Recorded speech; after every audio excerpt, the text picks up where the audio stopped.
It is Sunday night in East Lansing, Michigan. My name is Jim Comparoni, publisher, SpartanMag.com. Sorry, we're late again. Come on in, gather on. It's late. It's Sunday night, but I was cramming, trying to get some video together, trying to get some last-minute analyses together. Busy weekend for Michigan State, busy weekend for college sports in general.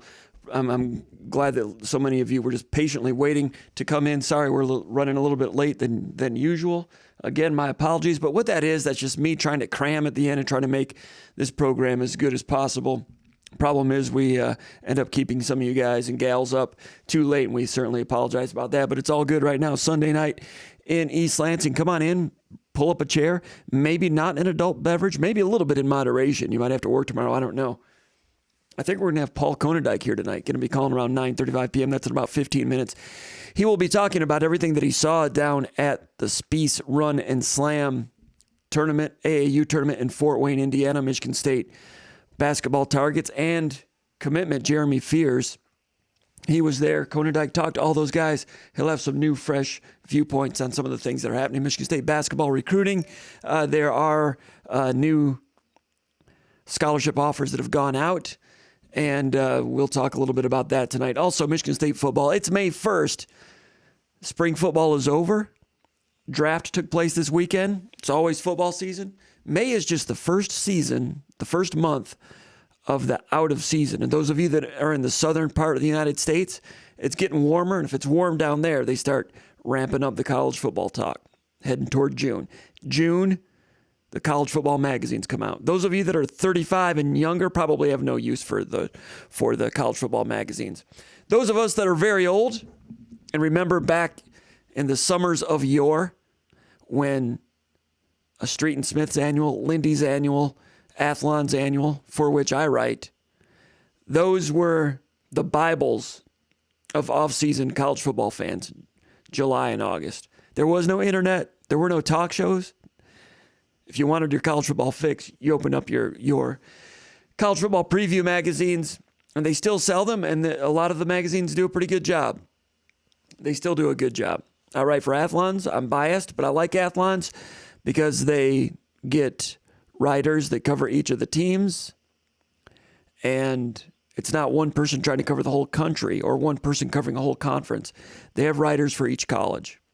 And even if it's written in May, even in today's transfer portal, it still has some shelf life in July. When you're reading that North Carolina State writer writing about the Wolfpack, it's going to be a pretty good presentation of what that team is going to be all about. Or if you want to read about Michigan State and the Athlons, I wrote that one. Turned it in a couple of days ago.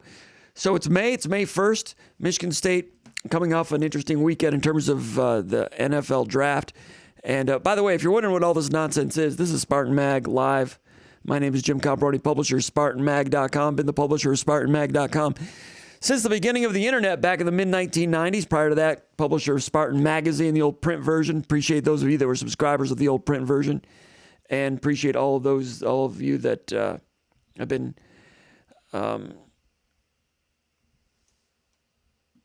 supporting us over the years in various forms, various platforms, various formats. And what goes on tonight is I'm going to be taking questions that were posted at the Underground Bunker message board over at SpartanMag.com. SpartanMag.com is a website covering Michigan State sports since 1996. And there's a message board, a forum at the Underground Bunker at SpartanMag.com called the Underground Bunker message board. And at the Underground Bunker, I invited people at about 2 o'clock today on a Sunday to post questions. We do this roughly every week, and I will field those questions here. Will we open up the phone lines, take some calls tonight? I'm not sure. Stay tuned. We will find out as we go along. And we'll get to those questions here in a moment. Let's go ahead and go to question number one. Let me see if I can find it. Question number one from Ethan from Birmingham, Michigan. He says, I don't have his... he says, I didn't post his question here. But essentially his question was, I remember his question. His question was, who is going to be the first Michigan State player drafted next year? First Michigan State player drafted next year. While we ponder that subject, make sure to give us a thumbs up here. Those are good for us because that attracts Michigan State fans in the algorithms. Also, subscribe here so you don't miss anytime we come forth with the live content or press conference information. I've been saying it for 2 years, but one of these days we're going to be doing this thrice weekly, like a Monday, Tuesday, Monday, Wednesday, Friday type of thing. And there's enough stuff going on this weekend. We could have done a quick short one, 20, 30 minutes, maybe around lunchtime, something like that, like a quick hitter. It's going to happen one of these days. So subscribe now and you won't miss out when I finally follow through with that and make this more than just once a week. Ethan from Birmingham wants to know, next year, who is Michigan State's first player to get drafted? Of course, Kenneth Walker was the first player for Michigan State to get drafted this year. Second round, number 41 overall by the Seattle Seahawks. Also, there's a question from Spartan Fan 81 from Orange County, California, asks a similar question. He says, how many players? Actually, it was Sparty from Pawleys Island, South Carolina, who says, how many Spartans do I think will get drafted next year? Will there be more than this year? And you know what? I hadn't really thought about it much until Ethan from Birmingham posed that question. And as I counted them up, I think there is potential for more than 4. Michigan State with 4 players drafted this year.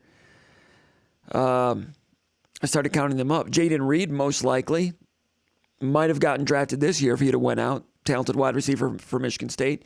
Simeon Barrow going into his 3rd year at Michigan State, defensive tackle, good player. Hate to lose him after only 2 years at Michigan State, but I think there's a chance he could become a draftable commodity. Jacob Slade going into his senior year, real solid Big Ten defensive tackle. It's, in past years, Michigan State's had some good defensive tackles that have not gotten drafted. But I think Slade will get drafted. Michigan State's a little bit more open door with scouts. So that creates fewer questions from scouts about players. Now, they analyze the heck out of these players, and they're looking for every reason not to draft a player. But if they don't have access to him, that's another big reason not to draft somebody. But I think Jacob Slade, unlike Mike Panashuk, who I thought was a draftable defensive tackle, 3 or 4 years ago, did not get drafted, went to Washington as a free agent, bounced around, and he's an offensive lineman now. I think NFL missed out on him a little bit, but maybe they didn't have total access to evaluate him. I think Jacob Slade is a draftable player. Jacoby Windman, the transfer linebacker from UNLV.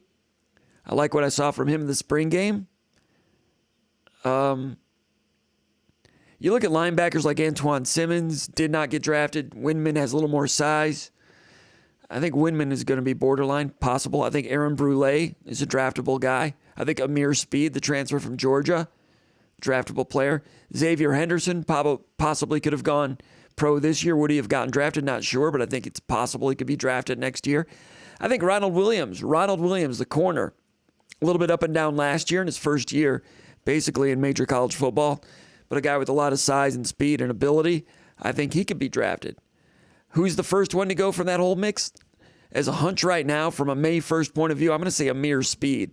6'3", good speed, good ball skills, tough guy, bright guy. I'm going to say Amir Speed. But count those up, 1, 2, 3, 4, 5, 6, 7, 8. I'm counting 8 right now that are draftable, possibly. That doesn't mean all 8 will go. Maybe somebody else jumps into that mix and becomes draftable. So the question from Sparty from Pawleys Island, South Carolina, will Michigan State have more drafted next year than this year? I'm going to say yes. I'm going to say yes, they will. Meanwhile, Michigan State, first-round draft pick this year, Kenneth Walker III, one of the more dynamic, entertaining Michigan State players we've seen put on the green and white Spartan uniform in years and years. Outstanding player, Doak Walker Award winner, Walker Camp National Player of the Year, drafted the number 2 running back taken overall behind Breece Hall from Iowa State. Hall's pretty good, but he's going to have to be really good to have a better pro career than Kenneth Walker. Somebody asked me about Kenneth Walker. Somebody asked me about the Lions draft pick, Hutchinson. Hutchinson, I think, is going to be okay. On this show 2 weeks ago, I said that he would be mediocre and the Lions would take him. The Lions did take him. I think he'll be better than mediocre. He'll be solid to good. He's pretty good. I'm not sure he's going to perform like a number 2 overall pick could or should. Nothing against him. He will give everything that he's got. I've got respect for him as a player for sure and a competitor. But I think Kenneth Walker will become a Pro Bowl selection earlier than Hutchinson. Just a prediction. Now, Hutchinson will probably have a longer career because running backs have short careers. But prediction, Kenneth Walker will make the Pro Bowl before Aiden Hutchinson does. Jalen Nailor, good for him getting drafted. Jalen Nailor drafted 6th round by the Vikings, number 191 overall. You know, somebody was asking one of these questions. Let me get to one of these other questions. Somebody asked me, I want to make sure that I give them credit. All right, it was Sparty from Pawleys Island, South Carolina. The second part of his question, how do I think Walker, Nailor, and Hayward and A.J. Curry will do at the next level? That was the question. Walker, I think he's going to be a Pro Bowl running back. Jalen Nailor, I think he'd better stay healthy. Everybody knows he has good speed and slippery with his route running ability, good playmaking ability. He looks like a pro to me, but he has to stay healthy. He's had trouble staying healthy at Michigan State. He has the talent to stick in the NFL, has to stay healthy. Now, A.J. Curry, he's probably going to have a tough time making the team, drafted by the Lions. Second to last pick taken, second to last player taken. But I could see A.J. Curry sticking on the practice squad. And then when you get into November and there's injuries and players move up from the practice squad to the playing group, I could see our Curry hanging around and doing that.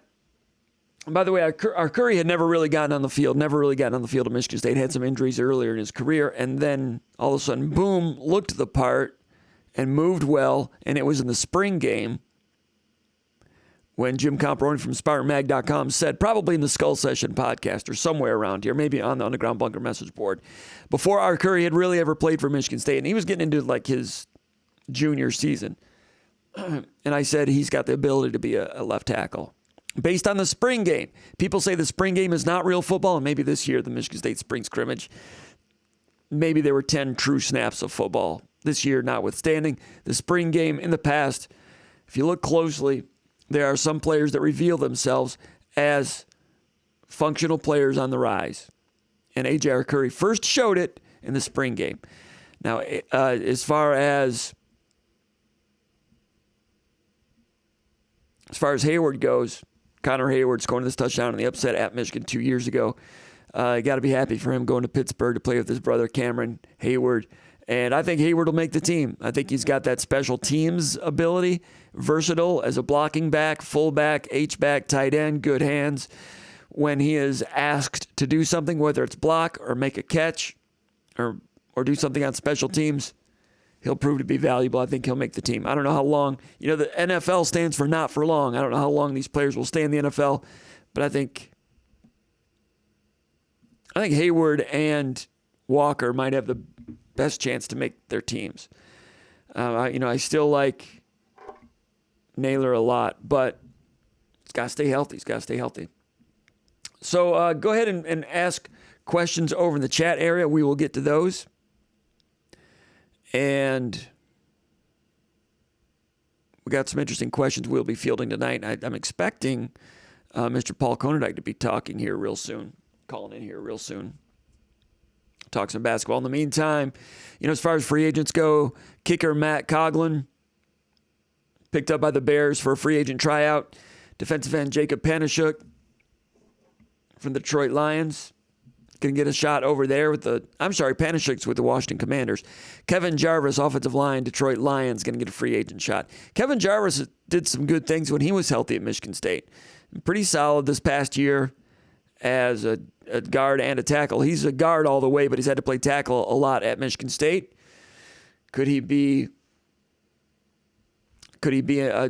someone that sticks in the NFL? I'll have to see it to believe it, but I'm not going to count him out. All right, another question. Here's question number 2. Spartan fan 81 from Orange County, California. He asks, have you had time to watch tape of the spring scrimmage? Anyone stand out is the question. I'm still going over it, And we've got some of that film that we'll be running today. Let me see if I might as well get that going here. I'll put it in this one. I'll put it right here. Bear with me for a second. Because I put names on it. I had some names on last week. Now I've got names for every play that we videotaped at the spring game. Here we go. Actually, is this full names? Let me see here. Yeah, this would be full names. Okay, I think. Yeah, by names I mean I've got it noted which players are being shown. Now let me get to right there. Now why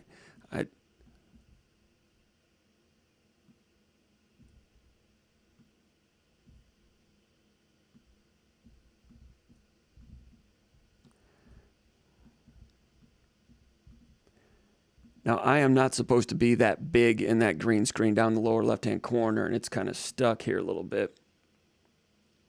So,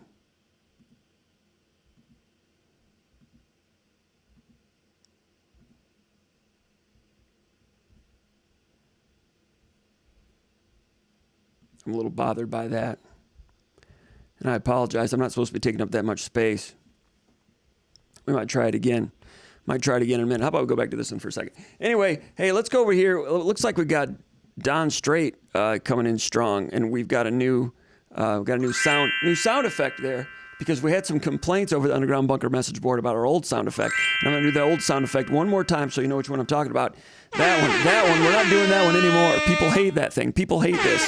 They hate that sound. They don't want me to do that sound anymore. That one right there. They don't want that, so we're retiring that. That's the last time. We're going to this one. Don Straight, thank you very much for your personal sponsorship tonight, SpartanMag Live. We're off to kind of a wonky start. I apologize about that.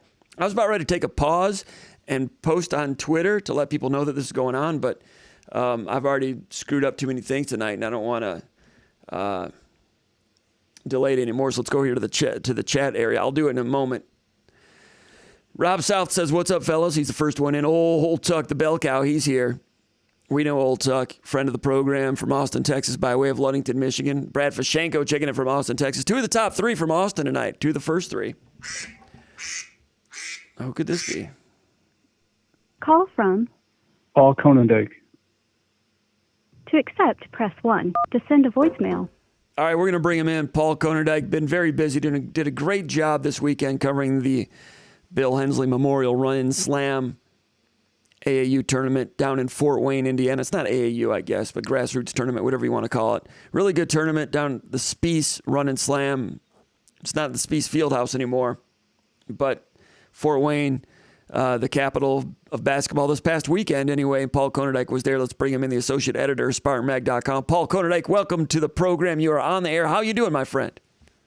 I'm doing good, man. I'd be sleepy. I'd be really tired if I was able to have some beers down there at the field houses. As you mentioned, Spies Fieldhouse isn't used anymore, but the venues that they have now, they serve alcohol there, which is amazing to me.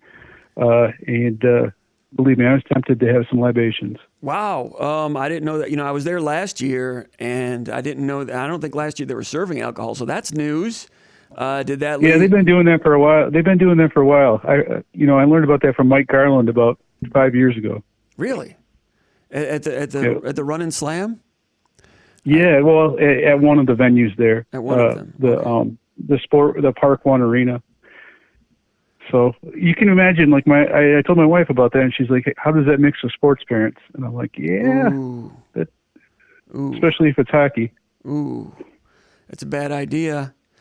It's a dangerous mix. Anyway, you were down there at Spies. Got a question, or we've got a photo up on the screen right now of Jeremy Fears, commitment to Michigan State guard from La Lumiere in northern Indiana. I know you watched him closely this weekend. You wrote about him at SpartanMag.com.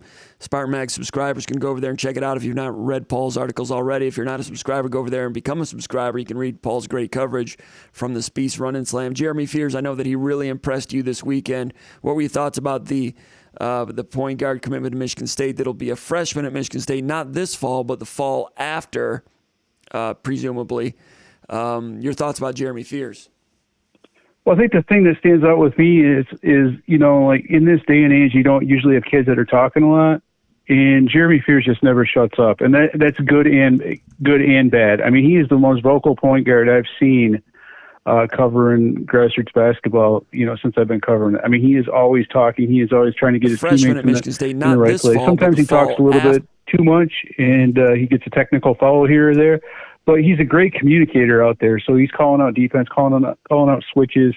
If his teammates, if he's got a guy that's not playing hard enough, he'll get on them, and he also holds himself accountable. So in this day and age of guys that are kind of, you're not a traditional run your team type of point guard, where guys are valued on, can you do the Steph Curry thing? Jeremy Fears is a little bit of a throwback in terms that he is not afraid to run a team. He wants to run a team, and I think he understands that being a point guard is, the basketball equivalent of being a quarterback. You have to be vocal. You have to get your guys in the right spot.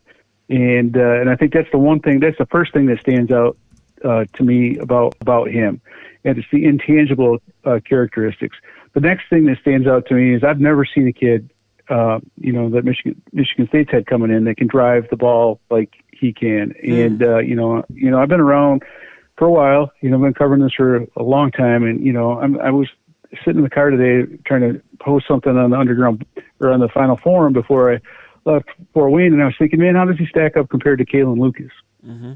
Because, I covered that closely. Kalen Lucas was great driving basketball, as everybody that's a Michigan State fan knows. His ability to drive the basketball is one of the reasons why he was so effective at Michigan State, one of the reasons why he scored as many points as he did, and had that that Big Ten Player of the Year season. But I'll tell you what, Jeremy Fears drives the basket better than Kalen Lucas did, and so that's a big thing in my opinion. There wasn't a single one-on-one matchups that I saw this weekend where he couldn't turn it on, get to the basket, and even when the opposing teams changed defensive schemes or tried to help out, he still found a way to get to the basket. So he's able to beat fast guards to the basket with his quickness, his lateral quickness, and he's able to finish. He's a great finisher around the rim, kind of like Keith Appling was when he was in high school. Mm-hmm. But he's also able to sustain and finish through contact, and he's very creative around the rim. So the leadership, the ability to get to the basket, and then also not only is he getting to the basket to score, but there's I think at least 20 times this weekend where he's driving to the basket and I thought, oh, this is not going to work out well. And it looked like he was going to drive into a charge or whatever, but he's able to elude that kind of contact while passing the ball at angles that I just didn't think he could do to open teammates. The guy is an amazing point guard, and I've heard from more than one, people that I respect in our business, guys like Brian Newbert, who covers Purdue, talk about how he's the perfect point guard for Tom Izzo. His grassroots coach, said he's ideal for Michigan State. He's the guy that Tom Izzo would draw up. And I talked to a bunch of guys, throughout. I talked to a couple coaches that said the same thing, and players are amazed by Jeremy Fears. So I think, if you're going to start a class, and I know he's the only commitment for Michigan State in 2023, but he is a good place to start. And I don't care who you've got in other classes previous. He's a guy that you just cannot not take. Tremendous point guard. The only knock I would have on him is that, he is not a great outside shooter. I saw him hit a handful of threes this weekend, but he's not taking bad shots either. I really like the way Jeremy Fears plays. He's a fun guy to watch. He was worth the price of admission. Was he worth the price of beer? He's worth going to, he's the kind of guy, I'll say this, how like at Spies, you've got games that go, essentially you're going from 8 in the morning till midnight. Yeah. In these games. He's the guy, if I work from 8 o'clock till midnight and then I work 5 hours more in the room before I go to bed, he's the guy I'd get up for and watch an 8 o'clock game the next day. All right. And that's about as high a praise as I can give a kid. Now, he's ranked the number 49 player in the country, Jeremy Fears. See him pictured right above me right there. Number 49 in the country, rankings, schmankings, whatever. Is 49 underrated for him, Paul? Yeah, but I think back to, like the Kalen Lucas frame of reference, you look at Cassius Winston and where he was ranked. I know Cassius Winston was ranked between like 25 and 50 depending on who the outlet was. It depends on what you value in a point guard. And the guys doing the rankings, they're going to be all over the place. What constitutes a great point guard? Are they going to knock a guy down because he's not a great shooter? Well, we've seen guys like, I'll go back and think of a guy like Wayne Selden, that went to Kansas. He wasn't a great shooter, but what was he, a 6'5" type dude? And everyone thought, oh, he's a surefire first-round draft pick. I think a lot of times when guys are looking at the rankings, and when you see point guards getting ranked highly, it's because they're in that 6'5" to 6'6" range, and everyone's looking at like an NBA prototype. And I don't think that's quite fair. I do expect him playing for Indy Heat in the EYBL. I know he was with Bradley Beal last year, and that's a great program as well. But I think he's going to go up in the rankings based on what he's doing with Indy Heat. That's a high-profile program. It seems like every time a guy that's had some notoriety has gone over to Indy Heat, they've gone up in the rankings. I think Xavier Tillman, Jaren Jackson. A lot of guys like that have moved up. I expect him to move up. I don't think he'll move up into the top 35 by a lot of analysts, just because of people will say, well, he doesn't shoot the ball. I don't think he's got a broken shot by any means. I don't think this is a deal where he's going to struggle with his shot. His shot looks pretty decent to me. I just think that, I think he's looking to get his teammates involved, and when he needs to shoot the ball from the perimeter, I think he can do it. He showed me that this weekend, but I wouldn't put too much into the rankings. To be honest with you, I saw a lot of guys this weekend, a lot of kids that weren't ranked very highly, that I think, that are a lot better than guys that are ranked in front of them. I'll give you one example. Micah Shrewsbury's son, Braden Shrewsbury, who plays for Indiana Elite, he matched up against Jeremy Fears this morning, and his Indiana Elite team beat up on Indy Heat pretty good. But you look at a guy like Braden Shrewsbury, 6'3". Well, I'm 6'3", so he's like 6'4"-ish, and he's a really good shooter, and he's got a great skill set, and he's unranked in the Rivals 150. And I'm like, maybe I haven't seen enough of these games, but you're watching games with multiple Big Ten guards in them, or future Big Ten guards, and it's still early. I will say that because we're coming off a spring evaluation period, and the most movement when it comes rankings wise is between, people see what they see in the spring, then they get it validated when we get in July, and then you see the real rankings movements. But I think you'll see some movement in the midsummer and then some late summer based on what guys do in the next evaluation period. But there's a lot of good players out there that might be flying under the radar. And I don't want to name names out there, but I saw several guys that are committed to Big Ten schools this weekend that you just can't see it. Usually a kid, you hear, oh, this kid's going here. You shouldn't have to ask who is the kid that's going to this school. They should stand out, in my opinion, especially when they're in that guard wing range. Now, Jeremy Fears, how about Michigan State getting in on him early? And we started hearing that Michigan State liked him and that they made a push and they got him. How about Michigan State's recruiting job, getting that thing done and in the hopper as quickly and as efficiently as they did for a guy like you wrote about in your article on Friday night, someone who's kind of looking like a consummate Tom Izzo point guard? How about the recruiting job Michigan State did? Super impressive. And I think the thing that stands out, the sell job that they did with Jeremy Fears is, listen, you're a guy that holds other people accountable, and you want yourself held accountable. You will be held accountable at Michigan State. And he's a guy that wants to be pushed. And, I think a lot of guys say that, and it's just, they say they want to be pushed, but when it really happens, then it's kind of a turnoff to him. Jeremy Fears strikes me as a guy that wants to be pushed. And I think he needs to be, because, I was talking about his being vocal, his being talking quite a bit. I don't think I've seen anybody talk as much on the court during game, good and bad, since Draymond Green. He talks a lot of trash, and he's like, like he could be, once he's through at Michigan State, he'd probably be in the Mount Rushmore of trash talkers, because that's how much he talks.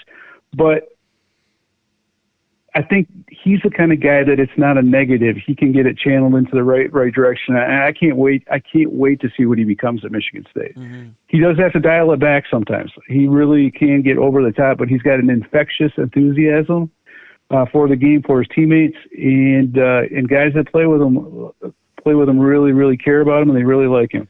It's better to have someone with all that infectious energy and dial it back than try to get somebody who's just a statue that won't talk and trying to get, water out of a rock that way. Once upon a time, and I will say this: Mateen Cleaves was in that category once upon a time, an ultra trash talker. I mean, vivacious guy, and they bridled that down. That's what he reminds me of. And they bridled that, and his own Michigan State, they pulled that back to like a perfect level, to where he had all the energy.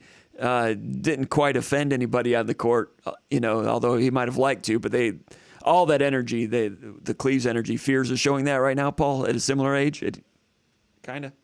Yeah, I mean, I would say at the same, I would say Draymond Green, Mateen Cleaves, that type, and there's not many guys like that.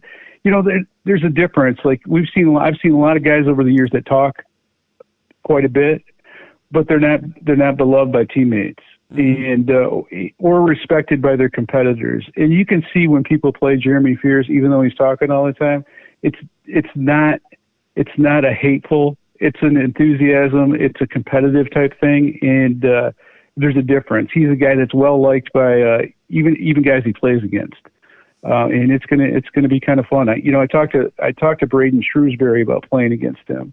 And I talked to also Fear's teammate Draven Gibbs, who's committed to Purdue, who just started playing with Indy Heat 2 weeks ago. And I talked to those guys about, hey, what's it like going up against him in practice? Talking about that with Draven Gibbs, the Purdue commitment, and he was talking about what an ultra competitor he is. And then talking to Braden Shrewsbury, who's the son of the Penn State head coach, as I mentioned earlier. This was the first time this morning was the first time he had played against Fears. And he was saying, he talks a ton, but, he backs it up and he plays basketball the right way and he plays hard. And, there's a respect level there amongst his peers. And, it's a good thing. It's not a bad thing. It's not like a negative, bring you down type of energy. It's a positive, effervescent, energy. And he has the kind of personality, that Pied Piper personality, that can bring teammates along if it's channeled in the right direction, as you referenced with Mateen Cleaves. And, I'd say the same thing with Draymond Green. That had to get toned down and channeled. And once it was, those guys became two of the best leaders in Michigan State history. And, Draymond Green, when he was a junior, was not ranked that high, as you remember. And, Michigan State was trying to decide how hard they were going to recruit him. So although Draymond Green had that great basketball IQ and had the beginnings of being a talker, a communicator, and a little bit of a trash talker, he didn't quite have the game yet that he would have, but Fears has it right now. And Izzo's got to love that he's got a leader, a talker, because talkers are so rare these days. Constructive talkers, constructive communicators. They've always been rare, but even more rare now. And you have one at the quarterback position. Izzo's got to be loving that for the future. Yeah, you ran a really interesting quote in your story about Fears from the Spiece Run and Slam in Fort Wayne on Friday night. Quote, you have right here from Fears, quote, he says, "I just love the way Coach Izzo coaches his players and gets on his players and helps them get where they want to go. That's big for me because I need somebody to push me harder than I can push myself. I can push myself, but a coach that believes in you and will push you, you can't ask for much more," unquote. So he values the way Izzo, the tough love aspects of Izzo and the way he pushes these guys. So no accident that he's heading to East Lansing. Now, as far as others, Xavier Booker, 6'10" center, Indianapolis Cathedral Prep, played. Well, he plays for. Does he play for? Who does he? Does he play for Spiece Indy Heat? He plays for George Hill Indy. Right. Okay. George Hill Indy All Stars or Indy Elite? Indy Elite, I think they call it. Yeah. Indy Stars. George Hill Indy Stars. That's what it is. Okay. And 6'10", Michigan State's looking at him. Purdue's after him a little bit. Kentucky and Duke have been starting to get interested in him. You wrote about him also this weekend. How did he look? What's going on with Xavier Booker? Well, you and I both believe this. I think there's only like one or two guys, if that ever, that are like completely college ready. That you just know are stars. Xavier Booker has the frame. He has the athletic ability that you want at that as a big at the next level, and he's got oodles of potential. He's one of the most skilled big men, in that class. But there's a lot of stuff that has to take place for him to be the player that I think he can be at the next level. And he's ranked very, very highly. I believe he might be ranked number 38 in the Rivals 150. Mm-hmm. But that's based on him being a guy that has a lot of athleticism, a lot of upside, and he's got skill. He's a guy that's comfortable bringing the ball up the court, and he likes to shoot a lot of 3-pointers, and he's got a very good shot. He makes a lot of those shots. But there are other areas that he needs a lot of work, and I think I'm not going to put the project tag on him, but every one of those bigs that comes into college basketball, except for maybe one or two, are work in progress. Yes. And I think he can do a really nice job and fit do a lot of good things for a lot of teams if he continues to put in the work, gets physically stronger, and is able to do the things that college coaches need bigs to do, i.e. rebound, set screens, those type of things. He's really skilled, but there's some fundamental stuff that he needs work on. And if he puts in that time, if he gets pushed and he responds to that and he fills out physically, I think he's going to be a heck of a college player. But I think there's risk reward with every big guy coming into a program. I will say this: the athleticism, the frame, the capacity to do the things that he needs to do in college are there. And so I don't want to knock on a guy like Thomas Kithier or something like that. When he came into the program, there were physical limitations that were going to govern his ceiling as a basketball player. I don't think Xavier Booker has the physical limitations that a guy like a Thomas Kithier had. That said, there are, my question, I've got some questions on whether he can be the type of big man that Michigan State would need him to be. And that's true. That's true of 75 or 90% of the guys that I've seen come into Michigan State. There's always going to be questions. How would you handicap? I do like his upside. How would you handicap his recruitment right now? Well, I think Purdue has been pushing the hardest. I think he's a guy that he's one of those guys that everyone's like, yeah, he's got the size, he can do it, and then they just about ready to give up on him, and then he starts working out and starts making progress. He's like one of those kind of he's not as competitive as an Al Horford, but he's one of those guys where people are like, hey, he's got the size. When is he going to put everything together? And it takes him a long time to do it. Goran Sutan could be another type of example. But he's getting there, and as he gets there, he becomes more and more intriguing to more and more programs. I think Michigan State is in a really good spot with him right now, coming off that official visit. I think Purdue is a serious competitor for him, them being an in-state program, but they've been with him the longest, and I think some of it might come down to, are some of these other schools going to be able to get visits, and when are they going to be able to get those visits in? I think Michigan State made a strong impression on Xavier Booker. I think Michigan State's in a good spot with Xavier Booker. But the longer this goes, the more and more likelihood there are of other teams getting involved. And so if Purdue can get a repeat visit, I think that they could be in a good spot with them. But I like Michigan State's chances right now. The other thing with Xavier Booker, he's pretty close with Jeremy Fears. I wouldn't say they're the kind of guys that hang out all the time, but those are guys that communicate regularly. And Jeremy Fears has been an advocate for Michigan State in terms of recruiting Xavier Booker. And Booker also knows that Michigan State needs a big man in the class of 2023, and they've made it clear that they'd like to see him there. So those are all things that play in Michigan State's favor. But if he keeps on playing, if he keeps on progressing at the rate he has in the last 12 months, who knows what's going to happen with him? Because whereas I don't really see the Kentuckys and the Dukes really making a push for him right now, if if he makes another big jump between where he is now and the July evaluation period, I can see some more programs really throwing all in with Xavier Booker because he is an intriguing prospect with a lot of upside.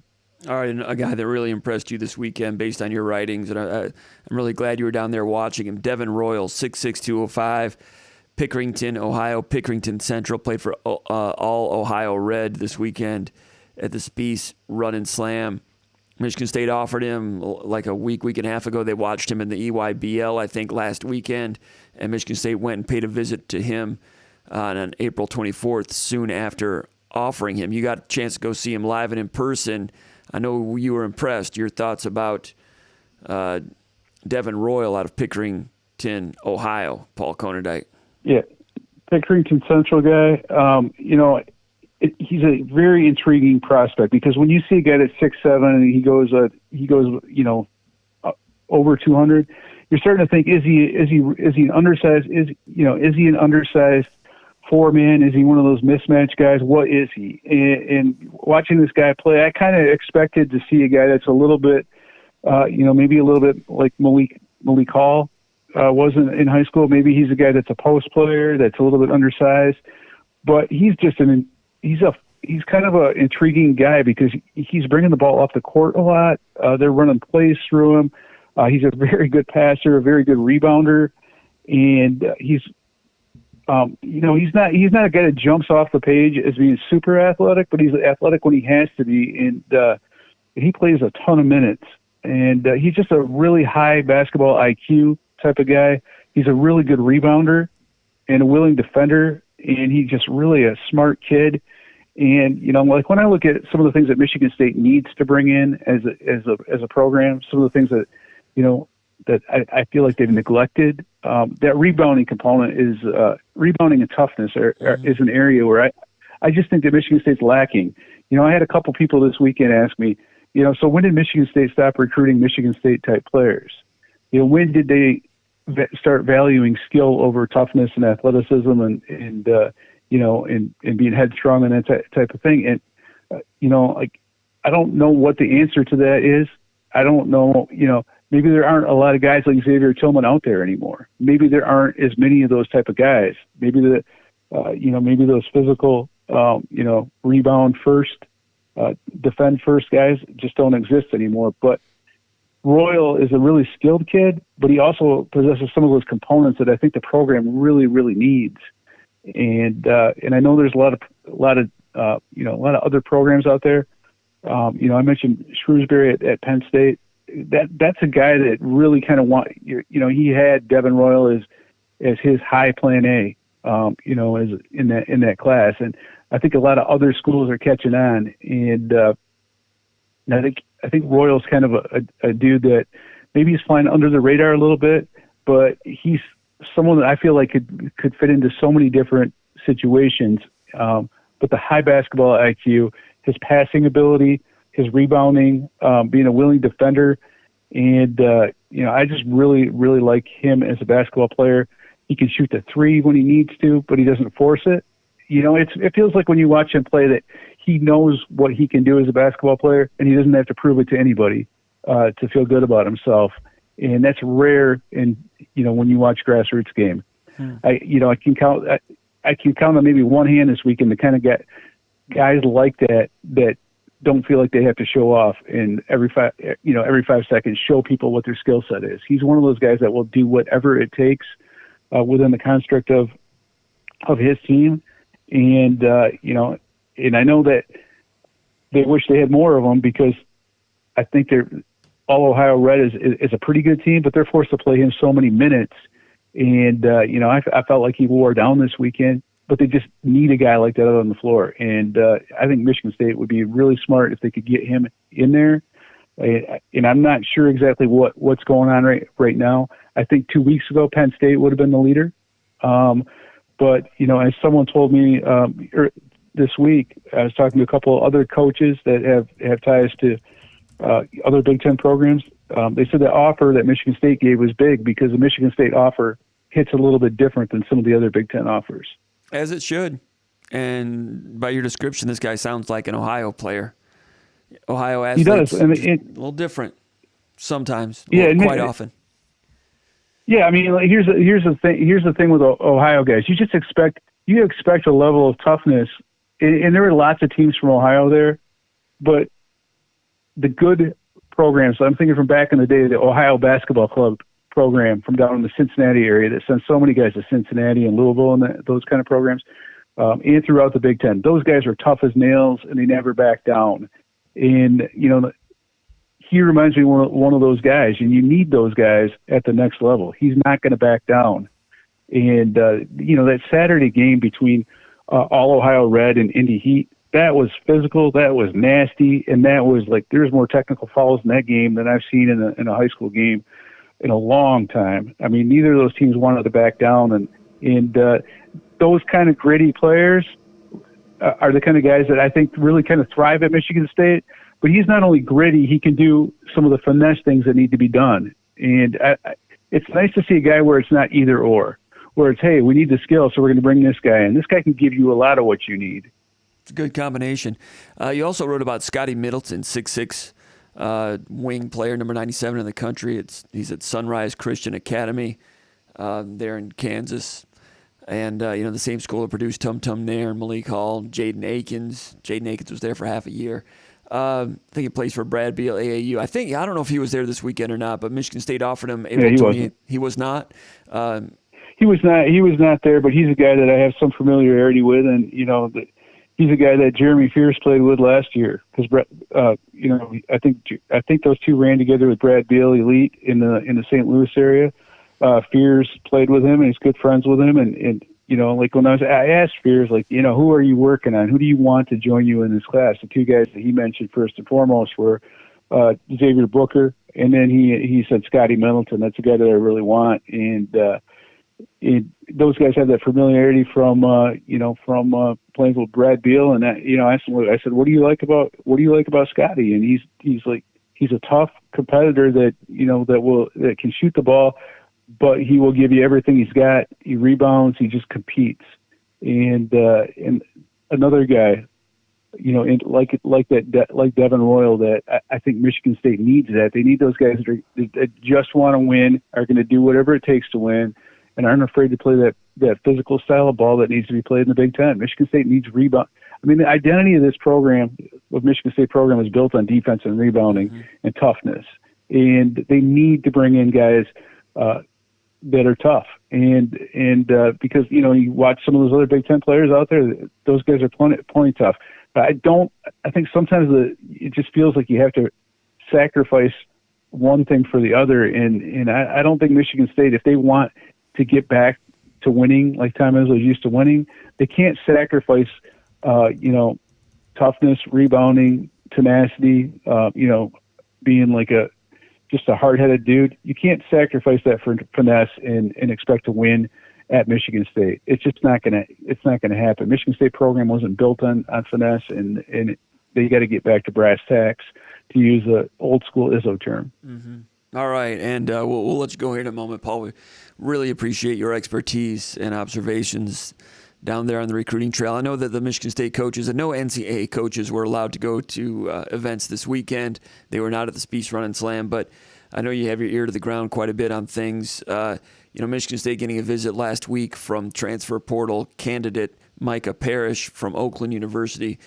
Spartan MD over here in the chat area is asking about him a little bit. Well, if he visited Michigan State, that tells you all you need to know about Michigan State being interested. The level of interest still remains to be seen. Max Christie, testing the professional waters. It's May 1st. Today is the deadline, midnight tonight, as to whether players can enter the portal. I've been expecting Max Christie to enter the portal. It's not happened. So he's going all in for the professional ranks. That's going to be a kind of a bumpy road in my estimation. But Michigan State is moving on, pretty much with the idea they're going to move on without him. That's what they're anticipating right now. I mean, things could change, but I'm not anticipating things changing on that front, sadly, for maybe Michigan State and Max Christie. In the meantime, Michigan State paving some inroads with Micah Parrish. Your thoughts in general about transfer portal, Micah Parrish, big men, Michigan State basketball, the NFL draft, anything before we leave you? What's on your mind right now? Yeah, Parrish is an intriguing guy because I do think he's he's got some upside. And the thing that I go back to is, if you're going to bring in a guy from the transfer portal, you want some physical maturity to him. And I think the one thing he did between, one thing Parrish did between his first year at Oakland and then last year is I think he did start filling out his body. So that, I'm not one that believes that Michigan State, they're too good a program to bring in just warm bodies. So, I think that if they're going to bring in a guy, he's got to be able to help them. And then just going back to the other basketball recruiting stuff, I do think there's a couple of guys that I want to touch on before I leave you. Fat Brooks, the point guard, the 2024 point guard from Catholic Central. Mm-hmm.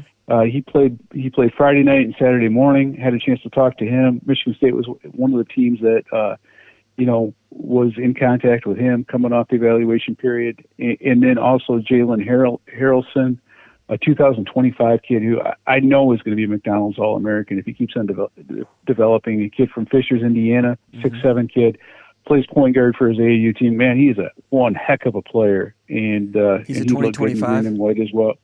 2025. He's playing with the 16s, but he's 2025, and he's a guy that went from playing at 175 pounds last year to he's up over 205, and it's a good 205. That kid is uber talented, and he's got. I mean, it was a weird weekend because Harrelson's listed as a point guard, 2025 out of Fishers. Yeah, Indiana. He's 6'6". I saw some of the video you posted. 6'6", 6'7", and he has point guard vision, and he passes like a point guard, and it's weird. Because I'm not sure he's going to be that at the next level because he's going to be big, and he's going to be 230, 225 guy, easily, I think, but he is one very, very impressive guy, and he's definitely a guy that if he's playing, that any team could run the offense through. But he's awesome. A guy that Indiana offered early in the process, but he's interested in Michigan State, and he's looking forward to, his camp is looking forward to kind of building a relationship with Tom Izzo, and those guys like him. They were trailing him all over the place in Indianapolis last weekend. Last weekend for the EYBL tournament, and college coaches were allowed to go to that one. Fat Brooks, we have a picture of him on the screen right now.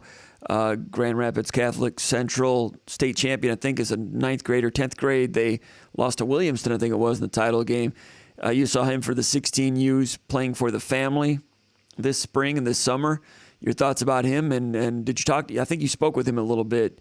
I spoke with him after. I spoke with him after their regional game against whoever it was. I saw them play out in Grand Rapids, or I was over it was at Calvin College, and he's excited about my Michigan alma mater. State. At Paul's alma mater. He went there to play golf. He's a great athlete, Paul Konerdijk. Your thoughts about Fat Brooks? He was high on Michigan State a month and a half ago. What did he say about Michigan State now, and what's going on with his recruitment? Yeah, I absolutely love that kid. I mean, you talk about he's not as chirpy as a Jeremy Fears, but he's another point guard that's not afraid to talk. He's not afraid to. He communicates. He moves guys around. He's kind of never back down type of dude. He's physically put together for his age.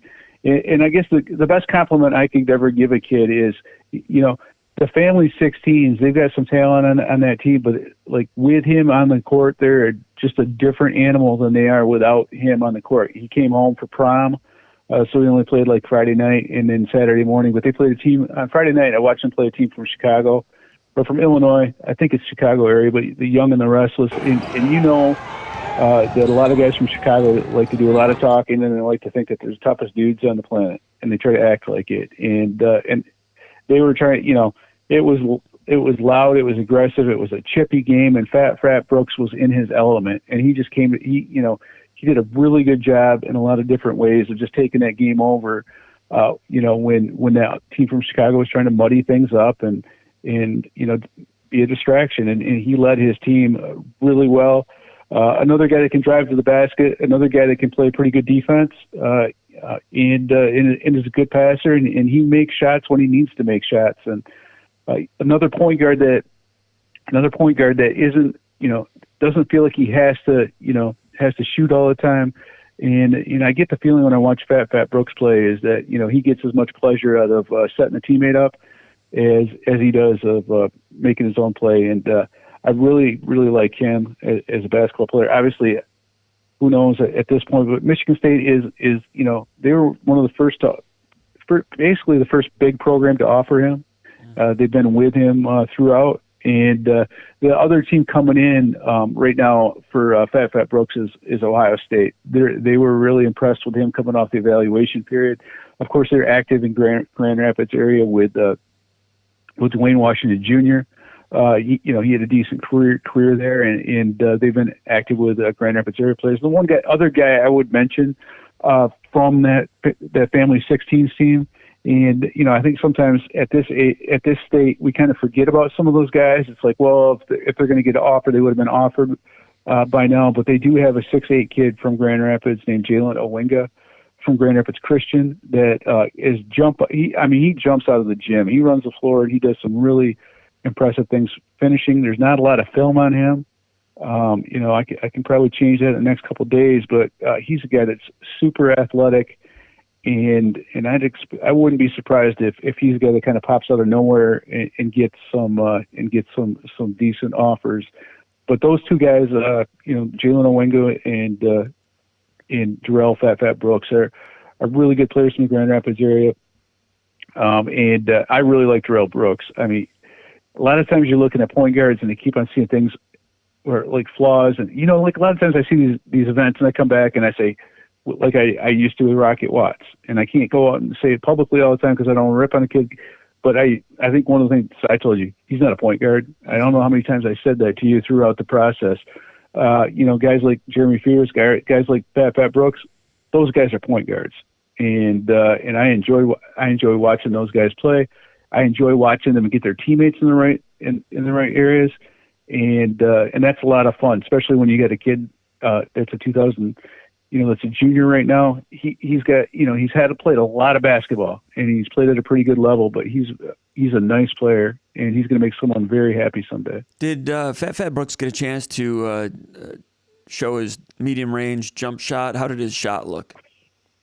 Yeah, he told me that mid range is what he's been working on the most. And there was a couple times where he was matched up on a pretty good defender that was talking a lot of junk, where he hit that pull up jumper, and he had a couple threes in that game. I don't know, he shot 2 threes in that game, and it looked good coming off his hand. I think maybe he made 2 threes in that game, but I thought he did a nice job on the mid-range game when he was when he rose. It was crisp, and he did it through contact, and it looked good, and he's got a lot of confidence. I know the expanding his shooting range is a point of emphasis for him, but it's coming, and I think he's going to get there.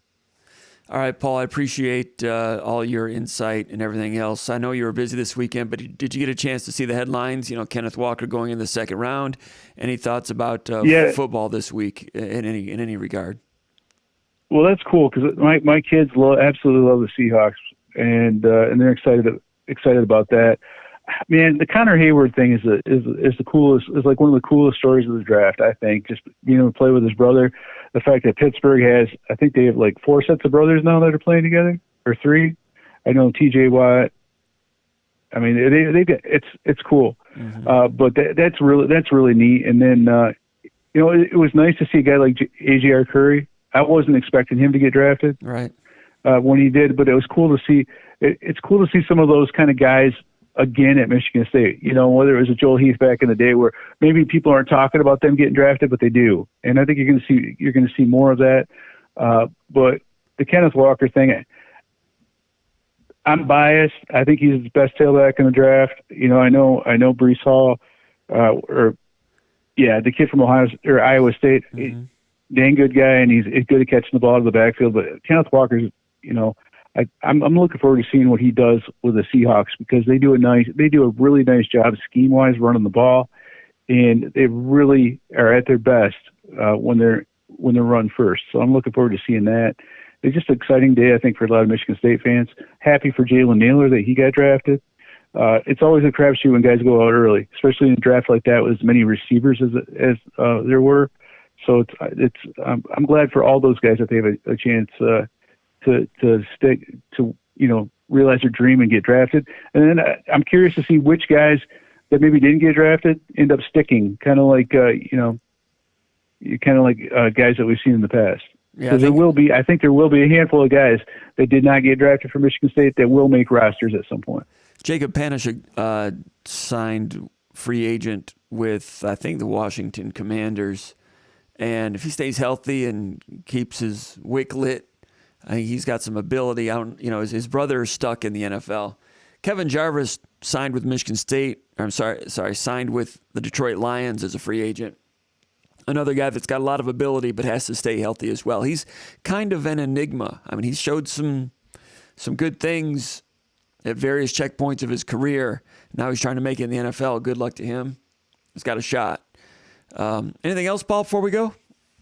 Yeah, just one thing on Jarvis. I just feel like sometimes guys, because he played so early in his career, mm-hmm. I think he was second team All Big Ten as a true freshman, mm-hmm. and then he battled some injuries and stuff like that. I think some guys need to move on and have the challenge of playing at the next level. But he is a guy that's got to be focused, and he's got to play hard, and he's got to do, he's got to take care of business. If he doesn't love football anymore, he's not going to last more than a week. Right. Okay. Paul Konodijk, we really appreciate your contributions and everything you brought to the show tonight and everything you bring to SpartanMag.com. You have a great evening. Just put in so much time this weekend working for SpartanMag.com and the Michigan State fans. We really appreciate it. Now get some rest and get some family time in early this week. All right. So, sounds great. Thanks a lot, Jim. There he goes. Paul Konodijk. Glad to have him here. Let's go over here to the mailbag and talk a little bit more, take some more questions before we go over to the chat area. If you're just joining us, this is Spartan Mag Live. We talk Michigan State sports roughly once a week. It's going to be more than once a week coming soon. But in the meantime, we're just trying to get everything straightened out. Appreciate Paul talking some basketball recruiting with us. Question number 4 from the mailbag. MSU to Best from Parts Unknown asks, question, what are my thoughts on Brandon Baldwin as a backup left tackle for Michigan State? He says, in the spring game, it looked like he was functional against Jeff Pietrowski. Spelled it incorrectly, but I know what you're talking about. Jeff Pietrowski, of course, Michigan State defensive end. He says he was functional against Pietrowski, but looked like he was beat by Brule a few times. What are your thoughts? Yeah, I did watch the spring game, as everybody did. Went through my video once or twice. And Baldwin, I've watched him closely a couple times. I haven't broken down frame to frame every single rep that he took, but he got a lot of time at left tackle with Jarrett Horst being out. It's my understanding Jarrett Horst is expected to be functional and a part of things for August camp in July. So Baldwin got a lot of first-string reps this spring at left tackle. Junior college transfer, athlete at about 6'7". Made some progress on the practice field this past season for Michigan State. Did not get into the playing group, which is understandable. The junior college transfer was sophomore eligibility at Michigan State this year. The year before, in the fall of 2020, did not play football because there was no junior college football in 2020. And he was kind of a late bloomer coming out of high school. He's got some frame and athleticism. He does not look out of place on a Big Ten practice field, that's for sure. When I looked at him, decent, has potential, a ways to go, and maybe not game ready yet, but I would not be surprised if he can get there by this fall. I thought he might have even looked better this spring than Spencer Brown did last spring, and Spencer Brown was starting to get some momentum and some traction around this time last year. Did not play much throughout the course of the season, a little bit of mop-up duty, and then boom, had to start against Pittsburgh. Played well in the bowl game, did Spencer Brown. I could see Brandon Baldwin on a similar trajectory. Brandon Baldwin starting with maybe not as much physical strength as Spencer Brown. I could be wrong about that. That's just the way it looks like to me. And Brandon Baldwin with better lateral movement initially than Spencer Brown. Brandon Baldwin, a basketball background, helps him out. So I think he's a work in progress, not ready yet. but not behind schedule. But Michigan State, with the offensive tackle situation, they've got a shortage there. They need him to come around. Question number 5, M. Johnson 2000 for Parts Unknown says, does Mel Tucker extend his record to 3-0 against Michigan this year? That's his question. Does Mel Tucker or will Mel Tucker extend his record to 3-0 against Michigan this year?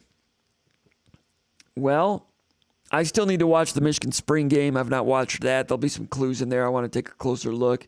I know Ron Armstrong was impressed with some of the Michigan athletes coming off a Big Ten championship. Not a bad team. As far as when they play, Michigan will be coming off a bye week. They will be coming off of a game against Penn State at home. Michigan almost always beats Penn State when they play in Ann Arbor.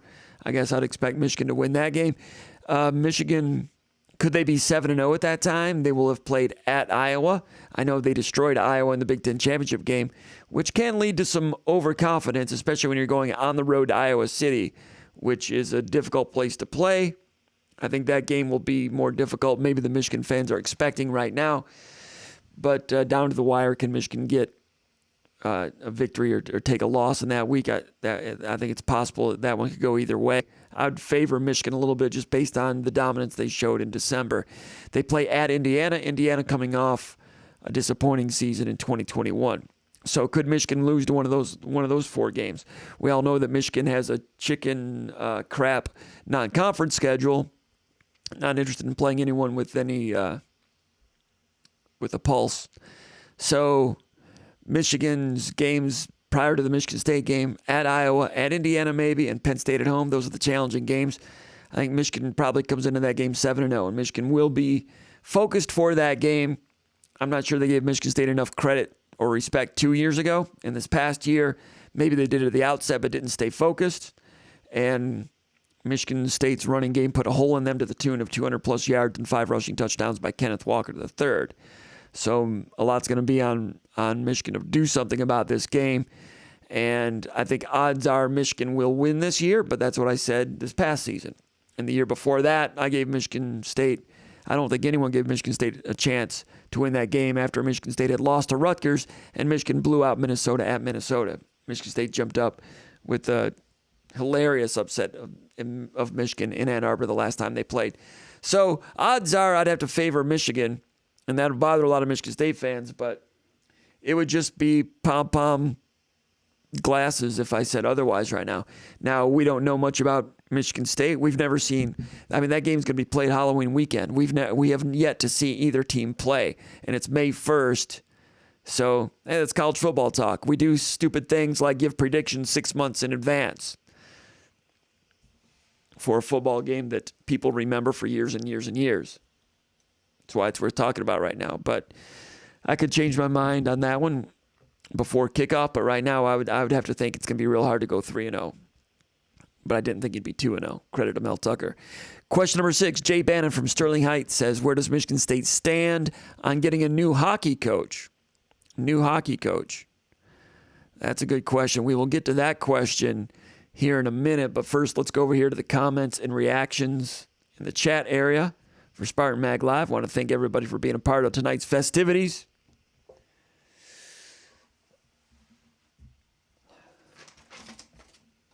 Read these better if I put my glasses on. Let's see what we got here.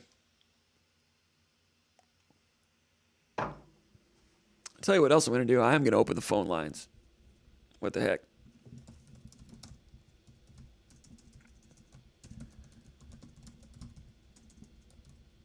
Let me post the number 616-439-1158. One of these days I'll memorize that.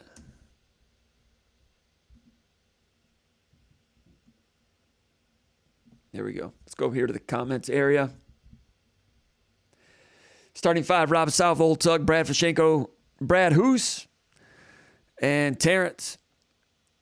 Those are your starting 5. Old Tuck in the middle, Rob South running the point, Fashenko, power forward, Brad Hoos at the wing, Terrence at the other wing, filling it up, saying happy Sunday. Eric M. from Roswell, Georgia, saying hello. Old Tuck saying, I run the rim similar to James Buddha Edwards down low. Gordon Tenona, he's here. He's coming off the bench. James Bannon from Sterling Heights in the house. We already touched on one of his questions. earlier. Doug got a chance to meet James Bannon at the press box for the spring game, too. Nice to meet you, James. Take care of that car. Doug Seelye says, all right, we finally got a video going again for this SpartanMag. Way to be. Cam Trigg says, sounds like Max won't come back. I think one more year would help him a ton. I don't disagree with you on that one, Cameron. Yes, it does sound like Max Christie is headed to the pros. I got to say it. That's an inflated opinion of himself. I don't know if he has that opinion or other people have been fluffing his pillows too much. He shoots 31% from three-point range in the college ranks. He's supposed to be a shooter first, and those numbers are supposed to carry over to the professional ranks. I do think that he has extraordinary shooting ability. It didn't show itself this year, and you would think that he would need another year in the college ranks to improve his game and get ready for the pros. I expected him to transfer, and it's May 1st, and as we record this, 90 minutes till the midnight deadline, and apparently he's not going to be in the transfer portal. I thought there was a solid chance he could transfer. If you guys could keep a secret, I thought there's a chance he could transfer to Duke. But there was some scuttlebutt about that a few weeks ago. But I guess things could change in the next 90 minutes. But right now it's looking like he's going to go to the pro ranks. Will someone draft him in the second round based on shooting potential? Possibly. But, I mean, he's got a slow shot release. Had trouble in some ways making the transition to the college game. I think that he could become a good college player, but yeah, I mean, I've seen players make some decisions based on things like family need, things like that, and making some difficult decisions, sometimes bad decisions. But this one, I don't know. We'll know more about it here in the next few days. But no, Michigan State's already kind of moved on, and expecting that they have to put the roster together without him, and they've been thinking with that frame of thought for the last couple of weeks. Communication was not real great once he entered the NBA draft consideration area. Once he did that, communication was not great, and there was some frustration, and that's what it is now. DMC says, I do remember those Lindy magazines. I missed them. Old Tuck says, is Mallory still around? Mallory. I don't know who Mallory is. Gordon Tanoda says, Max is not coming back. Now, we've been talking about that for weeks, that he wasn't coming back, or for several days. And I see you guys are posting it like it's news or something. I wonder if something was posted since we went on the air that I didn't see. I'm going over to the SpartanMag.com Final Forum. And I'm not seeing anything new posted over there. So I guess that's just conjecture here. But yeah, I think you're on point. DMC says, hit the like button, fellas. We do appreciate those thumbs ups, if that's the proper plural. Old Suck says, why is Tom leaving scholarships open? Is Keon Brooks an option? Keon Brooks at Kentucky. Is Keon Brooks in the portal? Is there something that I didn't know about that? I got to do another search. Man, the portal thing, it's hard to keep up. Keon Brooks from Fort Wayne. He did.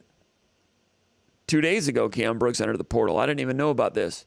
So I was a little bit out to lunch on that. I'm surprised this was not discussed on the message board at the Final Forum. Maybe it was, but I didn't see it. But Keon Brooks, Michigan State recruited him closely coming out of Fort Wayne for a number of years, and at some points, Michigan State was the leader. Ended up going to Kentucky. He was coming off the bench the last couple of years. Good skill, good body. Pretty good player. You're asking if Michigan State would be an option. I would think that he would be interested in Michigan State. I've not talked to the Michigan State coaches to get an idea about things here lately. You know, there's things that they're not allowed to tell you, but you can run a few, ideas and questions around them, and you can get an idea. You can get indications where things stand. I've not had the chance to do that. I really wanted to go down to the EYBL tournament in Indianapolis, and I was not able to do that for family reasons. Call from Nick. To accept, press 1. To send a voicemail, press 2. Nick, I'm not sure Nick has ever posted before. calling in from Battle Creek, Michigan. So Call from Nick. I'm gonna say no to Nick. Nick sounded a little bit abrasive.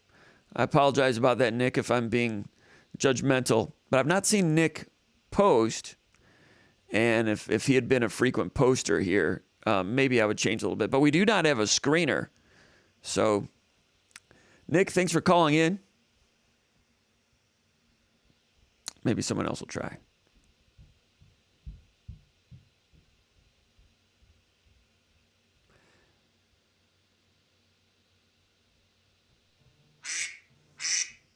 There he is again. call from Nick. To accept, press 1. To send a voicemail, press 2. All right. So Doug Celia says, who do you think Michigan State is going to be bringing in for basketball? Also, any news on if we'll be Call bringing... from Nick. To accept. Any news on who will be bringing anyone in for upcoming football season via transfer portal or anything else? Portal transfer, I think they're looking at offensive line for one more player. This guy, a guy by the name of Session, who is a really good offensive lineman at Montana State, and they played in the FCS National Championship game against North Dakota State. Offensive tackle, 6'4", originally from California, just entered the portal today. And Noah Sprunger tells me that he's noted that Michigan State coaches are following him on Twitter, which a lot of times is a precursor toward interest. So I think Michigan State was interested in adding a second offensive lineman via the portal. And right now there's a little bit of smoke that they're interested in the kid from Montana State. That just happened in the last 12 hours. So where that goes from here, we'll be covering that over at SpartanMag.com. Michigan State might have one or two scholarships available in that category, and offensive line is something that they're interested in bolstering. So that would be the position.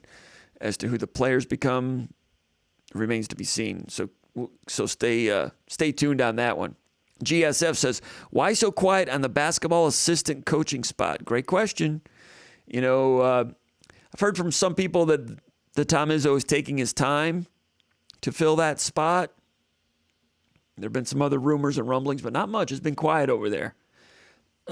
So I'm not sure. I've not seen Tom in a while, so I hope to run into him here real quick. Ben Cheese says, I can't wait for Spartan Mag 3 times a week. And when it happens, it won't be 2 hours like this. It won't be this type of a wonderful extravaganza. It'll be different. I think each one of them might be different. One day, maybe we open up the phone lines. Maybe one day we've got guests. And then there's other times I think I can just come forward with some quick-hitting opinions when news kind of breaks, open it up live and take some questions real quick. Or maybe I just take 3 questions and be out with it. Still piecing that one together. Been busy right now. As some of you know, I'm busy with high school baseball coaching. Not the head coach this year. Last year I was head coach of a JV team. This year I'm helping out and doing a lot of things. It's time consuming going to practice. I love it, but 3 hours of practice today. I threw about 300 pitches of batting practice today. Not from 60 feet, but still 300 is 300. So when you do that, it is time consuming, and it's a labor of love, but it eats up time that I could be doing Spartan Mag Live, especially in the afternoon, because usually we're practicing around 3 o'clock in the afternoon. So getting ready to go to practice usually begins around 1:15 or 1:30, 2 o'clock, and then you're there till, 6 or dark or something like that. So the afternoon hours get a little bit tight. I don't know if morning hours would be good for Spartan Mag Live, but we're still massaging that idea. It'll be baseball practice in high school ranks till June 1st, and then there'll be another transition. Anyway, Spartan MD says, nice new background. Right. Yeah, that was the one. What did we have before? Where was that we started with tonight? Was it this one? No. Which one was it? Here's a Spring Stadium from a few weeks ago. Green and white game. Press box as it looked in December of COVID year. We all remember how wonderful that was. And then this got the blurred out stadium field level. I think that's the one you're talking about. Gene Ridenour says, thanks for coming on, Comp. I'm always appreciative of your time. Thank you, Gene. Appreciate that you appreciate us, man. C-Dog, our Curry drafted by the Rams. My bad. What did I say? Lions? That's right. When I think Rams, I think Stafford, and I think Lions. My bad. Jarvis was with the Lions. So interesting that our Curry goes to the Rams. Brian Allen is there as the center. And I remember talking to Brian Allen when he was a senior, and he was talking about young players in the program. And he said, Matt's class is good. Matt Allen, his brother. He said, all those guys are good. Our Curry and Luke Campbell. Luke Campbell ran into injury problems. But Matt Allen said years ago that entire class was good. And now A.J. Arcuri comes out of that class as an NFL prospect and lands on Brian Allen's team. So Brian Allen will be there to help him show him the ropes a little bit. And it's not going to be easy to make a team that just won the Super Bowl. But Arcuri has a frame. He's got some athleticism. And he's got a shot. And, it's a good team, though. Yeah, you're right. It'd be a lot easier to make the Lions, wouldn't it? Arcuri was the second to last player taken. And I'm glad he was not the last player taken for that Mr. Irrelevant crap. I don't know who the idiot is that placed that tag on someone that gets drafted in the NFL, the National Football League. If you are good enough to get drafted in the National Football League, you are hardly irrelevant. And for all the dumb jackasses out there to play it up like it's something to snicker at, excuse my language, but that's stupid. That's stupid. And the NFL, owns it and, plays it up. I think they did, Mr. Irrelevant on the back of a jersey. Are we that stupid as a sports culture now? I rant about this every single year. The Mr. Irrelevant thing. The people that call that guy, whoever's drafted last, the people that refer to him as Mr. Irrelevant are people like me that never did jack squat as an athlete. I'd like to have. But if you're good enough to get drafted in the National Football League, you are better at football, which is a pretty big deal. You're better at that than all those idiots will ever be at anything. I don't like that. I don't like that Mr. Irrelevant crap. It's hardly irrelevant. You know who's irrelevant is the people that call him that. Those people are irrelevant. And I'm glad A.J. Arcuri was not drafted last because they would have called him that and it would have been like snickering about it. Bull crap. Peyton Fleetmeyer says Spartan Stadium getting any upgrades. I don't know about the stadium. I mean, the money is going into the football building right now. I mean, I didn't go through the... People always ask me about facility upgrades. I mean, every week people ask about... people are interested in facility upgrades. And I know that they started work on it and it's supposed to be finished not this October, but October of 2023 at Michigan State's football building. It won't be Clemson. It won't be Oregon. It won't be the best of the very best, but it's going to be really good. The stadium, I don't know. I've not heard anything about that. Maybe it was in part of that deal, but I didn't see it. It's not something I spend a lot of time thinking about. I guess I should because I get asked about it every single week. Rob South says Hutchinson will be a regular contributing player, not great, but good. Yeah, I would agree with that. Don Straight, once again, thank you for your contributions, Mr. Straight. Spartan MD says, any new names for possible additions via the portal for basketball? Micah Parrish would be the one from Oakland. He visited, and once Christie is for sure gone, then Parrish becomes somebody that they'll plug into the program. Not going to be a difference maker, but he'd come to Michigan State and probably come off the bench. I mean, you have Akins at a wing. Pierre Brooks is a 3/4. And I assume he'd come off the bench. And that Izzo's going to have a real good feel on him as a player. He's coached against him. They scouted against him. And Izzo's got a great relationship with Campy, the coach at Oakland University, so they'll know all about him. Gordon Tenoda says, I've got better video than the Big Ten Network. Thank you. Appreciate that. Let me go back up here. I wonder if I should put it in this one.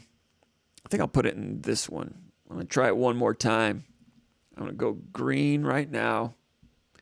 And yeah. Kind of aborted that mission there. There's that one.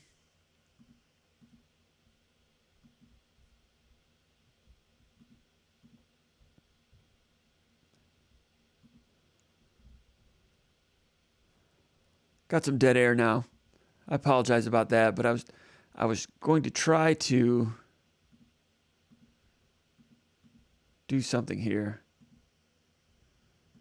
And I had a really good handle on it during rehearsal. But now I've kind of lost it. There it is. All right, there it is. There it is. Now, let me see if I can do it this way. I'm going to go over here to this one. And then I'm going to do this.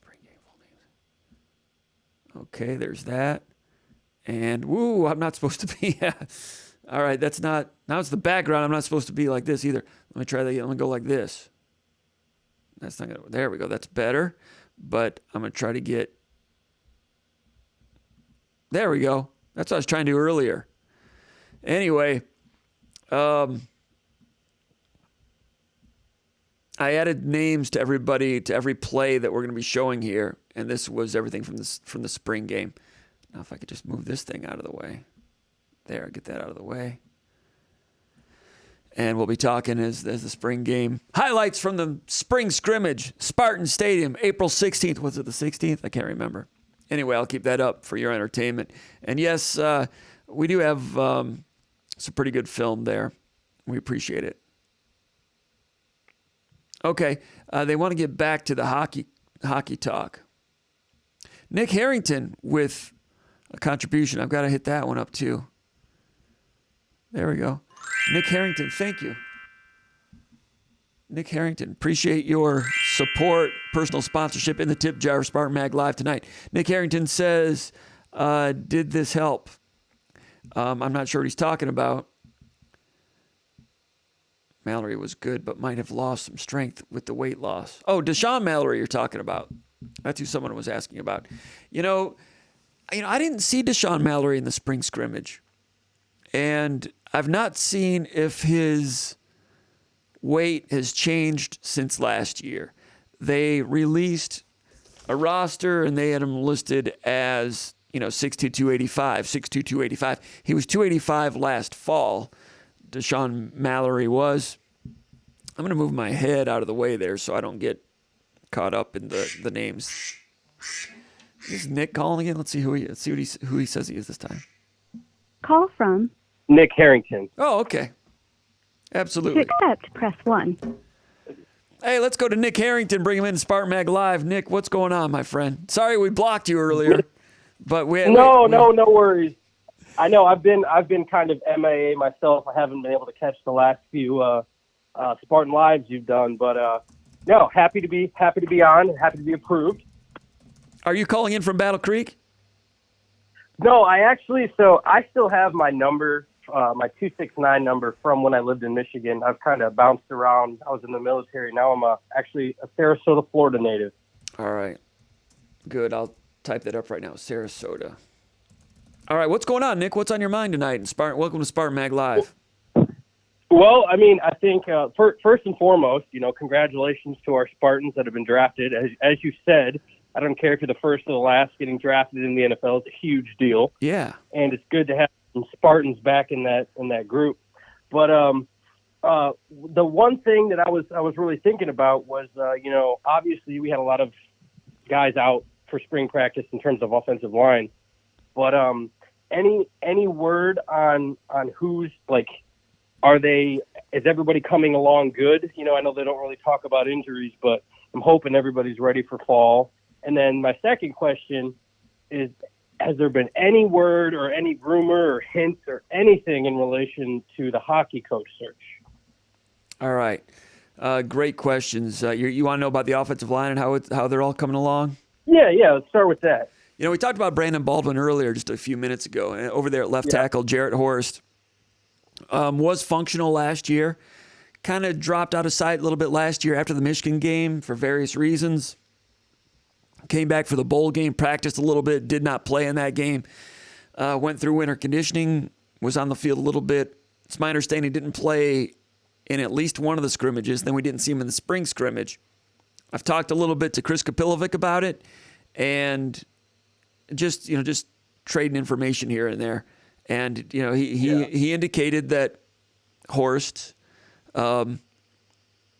is still very much in the picture. basically, I was putting together the depth chart for the Athlon's preview, the national preview, and I kind of sent a message to him. I'm like, and I don't think he would mind me mentioning this.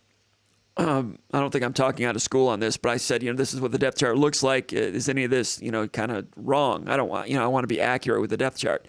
Right. And he didn't, he didn't make any corrections. Now, would he have said, hey, take someone out? We don't know about this guy or that guy.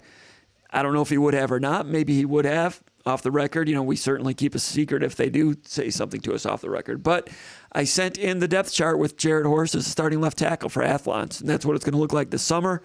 Those things can change, but that's what I'm expecting. And he's a guy that has proved that he can play at the college level. Maybe not star, but he's functional. Now he's got to stay solid mentally and physically and everything. Brandon Baldwin, second string left tackle, showing potential. I'm not sure they would want to go into a game right now with him being the starting left tackle. Maybe by September, he'll be closer to ready. But if he's, Kapilovic says about Brandon Baldwin that he's got a quote, high care factor. He cares, which is good when you've got all that physical ability. Needs to become more consistent. I think Brandon Baldwin's going to be a starter at some point.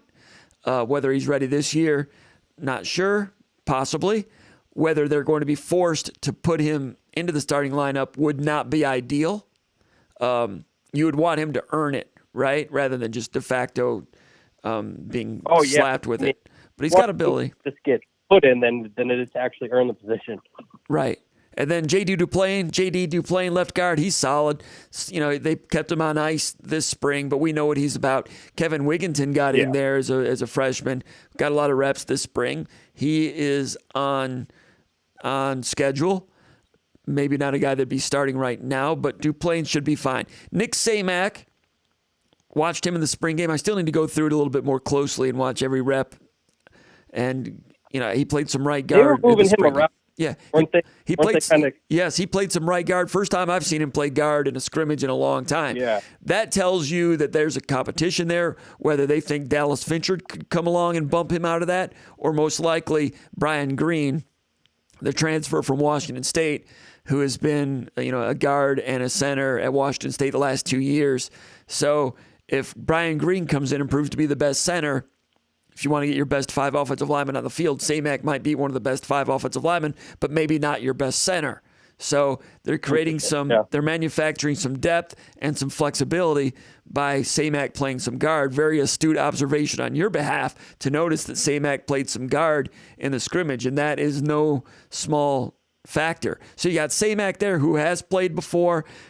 He's kind of leveled off the last couple of years. Now, if he's going to become a starter, he needs to not level off. He needs to become better. He needs to take it up a notch. Right. Spring game, and I think they even used him a little bit at tackle also because they've got a shortage of tackles. I was going to say, I'm pretty sure he at least got a rep at center, guard, and tackle, at least one. Mm-hmm.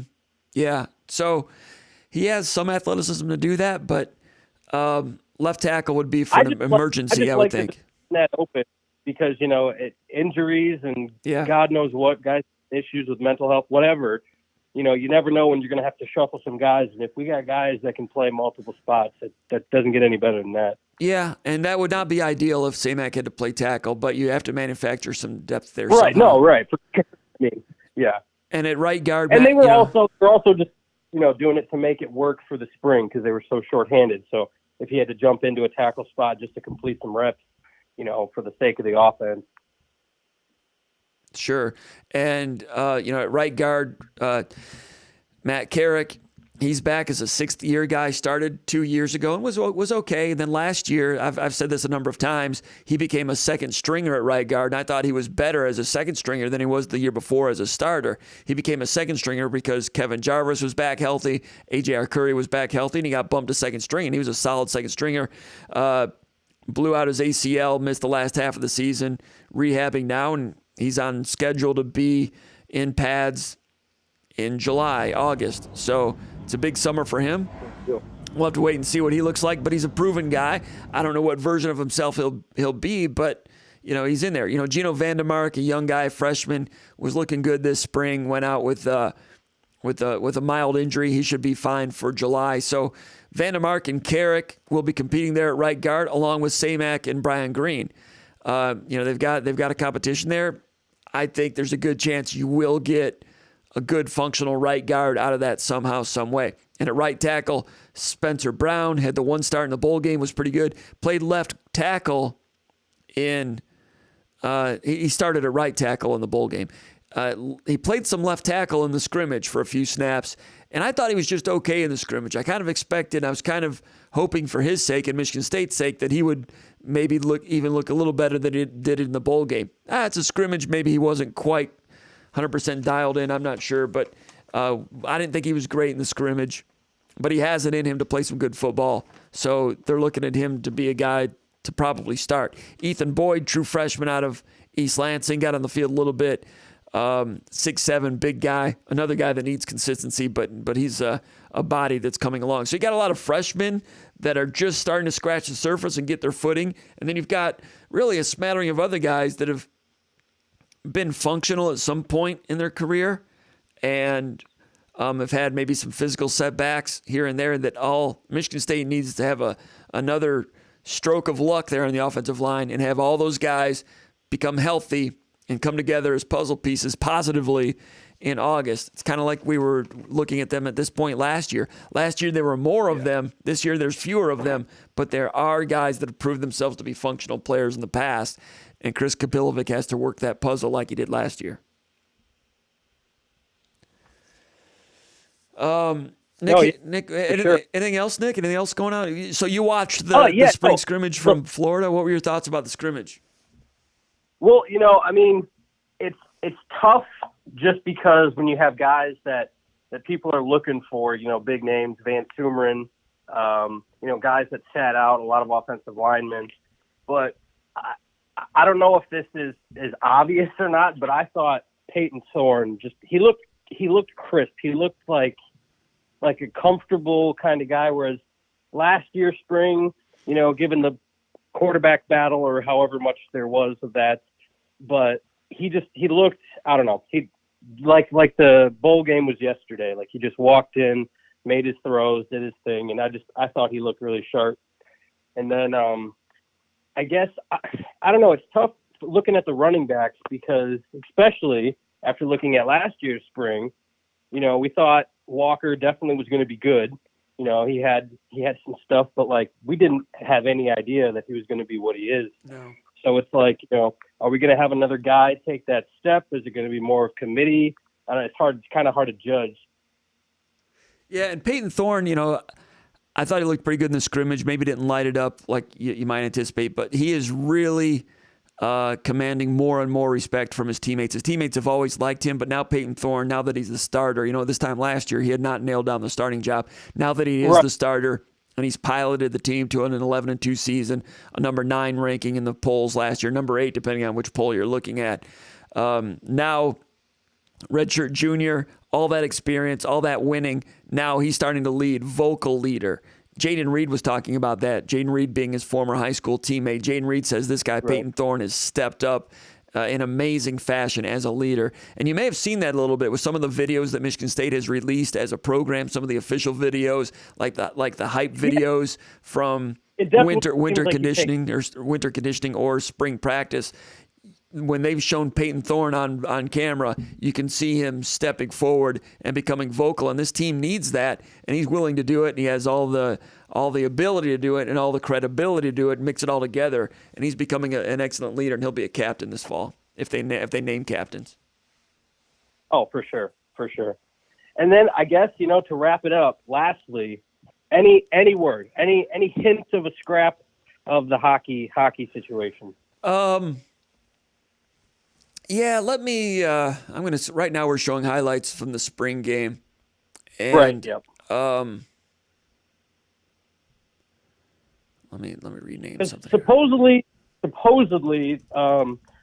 was I don't know what it was. It was like a coaching clinic or a coaching meeting or down in Naples, Florida this year, about a month ago, and supposedly there was some Michigan State representation down there.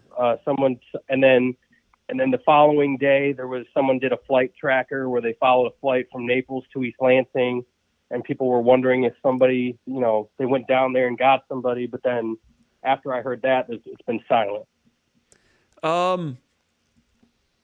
Well, yeah, there was some rumblings that something might be decided, like last week. But last week came and went, and nothing happened. Yep. There was a coaching convention down there, and I heard some other rumors pertaining to the coaching convention and what it might mean for Michigan's job opening. As far as, let me find my notes here on this. Actually, that's the wrong one. Let me find my notes. I know it might not be the biggest topic right now. No, there's a lot of people.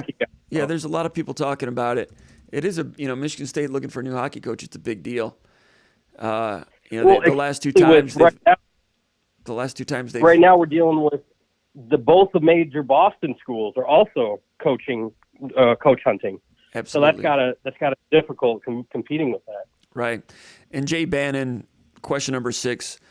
Before we went to the call, before I went to the chat area, I brought this up about Jay Bannon asking where does Michigan State stand with a new hockey coach, and now Nick is asking the same question from Sarasota. A lot of Michigan State fans all over the country are wondering about that. Michigan State's been a great hockey school, hockey power nationally in previous decades, and they've fallen on hard times. At least I remember it. Oh yeah. Maybe the kids don't, but yeah, they've fallen on hard times here in the last 10 years. Rick Comley won a national title in 2007, but had some struggling seasons. And then Tom Anastas struggled, and Danton Cole never quite got the momentum going, basically finishing dead last in the Big Ten 5 of the last 6 years, I think it was. But Michigan State still is a hockey brand, even though they've had problems here recently. They've done a good job with fundraising recently, and Munn Ice Arena renovations for the fans is better. It's improved for the fans. And also, maybe more importantly, it's improved for the players in terms of what they're doing with the player lounge and weightlifting facilities that now are going to be above ground. Very long overdue for those. Yeah. For our hockey facilities. Yeah, because the facilities were really bottom of the barrel for a long time because everything at Munn was down in the basement and you couldn't expand because it's down underground. So now it's above ground. They can expand on it in conjunction with a Hall of History similar to what you see at Breslin. It won't be as big, but Michigan State certainly has a lot of hockey history it can sell. And that'll do a lot for people that come in to visit, whether it be recruits or just fans in general. There's more to offer. Now, what Michigan State needs is a coach that has credibility with the recruits. It's all about recruiting. Everybody knows that. And in college hockey, if you want to recruit at the Big Ten level, look what Michigan does in Minnesota. In North Dakota, not a Big Ten school, but the way they recruit, you have to put players in the pros. That's become a bigger and bigger deal. And through in hockey, many recruits are represented by agents that help place them with certain schools. In football and basketball, a lot of times they are unofficial agents, street agents, if you will. In hockey, they are very much official. And there are,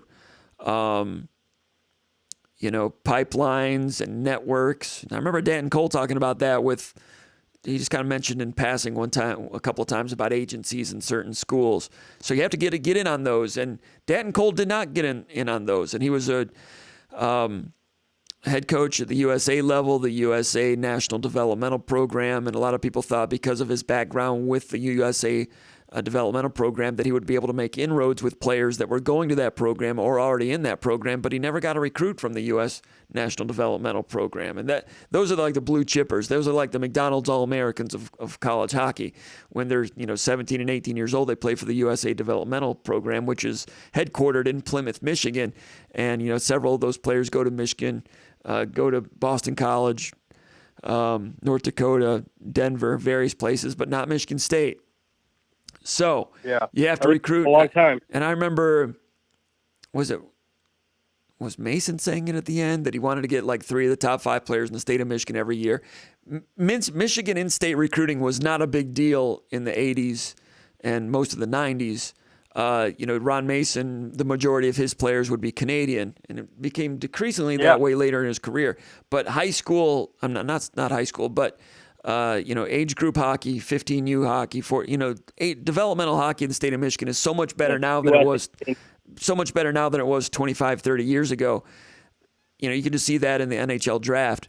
If you can get 3 of the top 5 players in the state of Michigan every year, that would be outstanding. Now, usually 1 or 2 of the top 5 go to the OHL rather than the college ranks. And then, of course, Michigan is a stronghold there. Everybody knows that.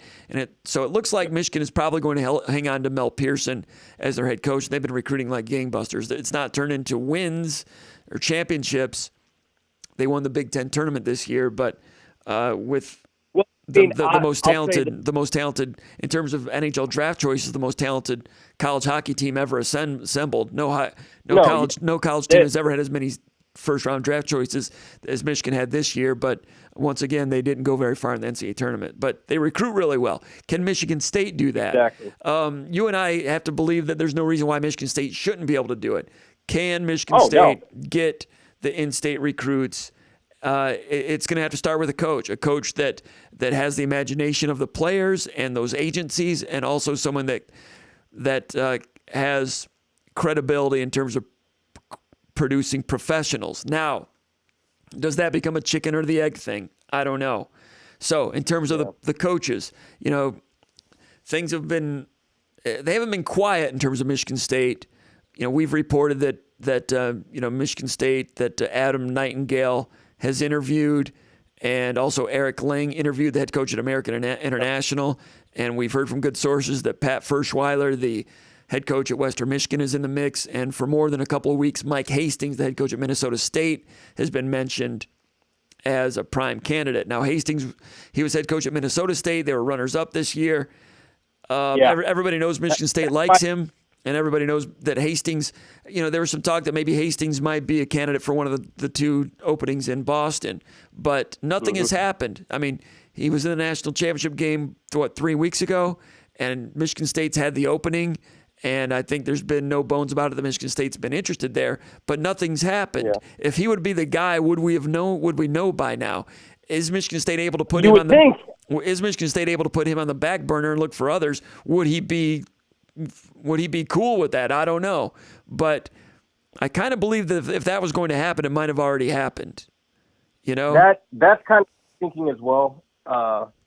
Just because when they first announced, some of the pre-list of, guys they were looking at, Adam Nightingale, I think, is the most obvious first name to bring up just because of his roots. But I was reading an article, I don't know who published it, but they were talking about, as good of a fit as that might be, are we really wanting to go down that role again? Because that essentially would be a Danton Cole 2.0. Maybe not. In some ways it is, but in some ways it's not. But I understand why some people are like, well, Michigan State's gone in-house the last couple of times, hasn't worked out well. And whether it's football, basketball, or hockey or whatever, when you fire a coach, usually you have a propensity to do a 180 from your previous project. Yeah. So he's a different personality than Danton Cole. Danton Cole's old school, gruff guy. I got along with him real well. He was very respectful of SpartanMag.com and the work that we do. I liked him as he was a great guy. And if he had ever gotten good talent, I think he would have done a great job, because he's a gruff old school guy, but just was never able to assemble the talent. I think to the point where it probably surprised him how hard it was to get the talent. That's just, I've not asked him about that specifically, but right, yeah, I've great respect for him as a hockey guy and a Michigan State guy. Just it never gained traction, and when they lost 15 of their last 16 this year, the writing was not pretty on the wall. So Nightingale, younger guy, would be more of a player's coach type of guy. He's with the USA National Development Program, 18Us right now. He was a video coach with USA in 17, 18, and 19, 2017, 2018, 2019. He was a staff assistant for the Red Wings and the Buffalo Sabres.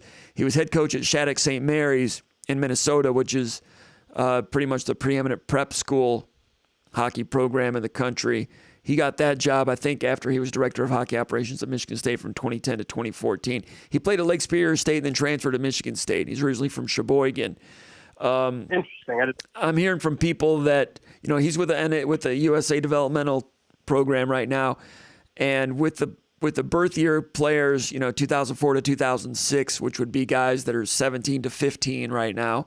One of my contacts says that he, quote, kills it with those guys. Those guys in that age group love him, and he plays more of a modern style, which they like. And he relates with them well, and he's a fun guy for those guys. Now, you have to be able to coach, too, but they like him. Now, if Michigan State were to hire him, would he be able to flip some of those guys with the USA team? Like most of the guys from the 05s and 04s have already committed. So could he flip some of those guys? Maybe one or two, but the 2006s, they can't commit till August 1st, I think. So would he have an inroad with those guys? That's what it's going to take for Michigan State, is to have inroads with those players that are USA developmental program caliber guys.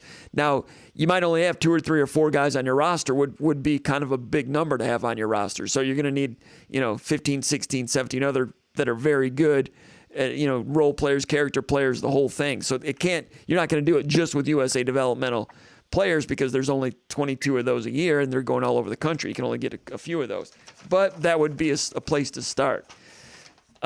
He has inroads there. You look at Eric Lang at American International.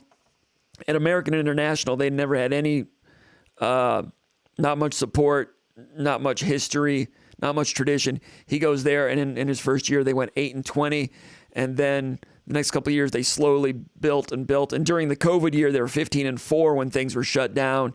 And then this year, they went 22-13, and they won the Atlantic Hockey Conference. They played Michigan in the first round. Played Michigan pretty tough, but lost. 2 years earlier, in 2019, they went 21-12, and they were the number 16 seed. They were taking on the overall number 1 seed, the number 1 team in the country, St. Cloud State, and they upset St. Cloud State in the first round. Mammoth upset. So that's what Eric Lang has done at American International. I think he's originally an Ohio native, but has been more of an East Coast guy. So he has interviewed, I've heard. Nightingale has interviewed. Furschweiler from Western Michigan, he's in the mix. I don't know if he's interviewed yet. Hastings, that name is still around there. Stuff about Blashill, especially considering what's going on with the Red Wings, but I'm not sure. Yeah, I'm not sure how I would feel. Yeah, Jeff Blashill, head coach of the Red Wings, very popular guy for a number of years. He was saddled with a downturn in talent. He was there for 7 years. His contract's not being renewed, so he basically was fired by the Red Wings. He was head coach at Western Michigan like 10 years ago for 1 year, did a good job. And Furschweiler for Western Michigan was an assistant of his. Blashill, there's some talk that if Michigan did not retain Mel Pearson, that Blashill might be interested in coaching at Michigan. I don't know if Blashill would want to go down to the college ranks.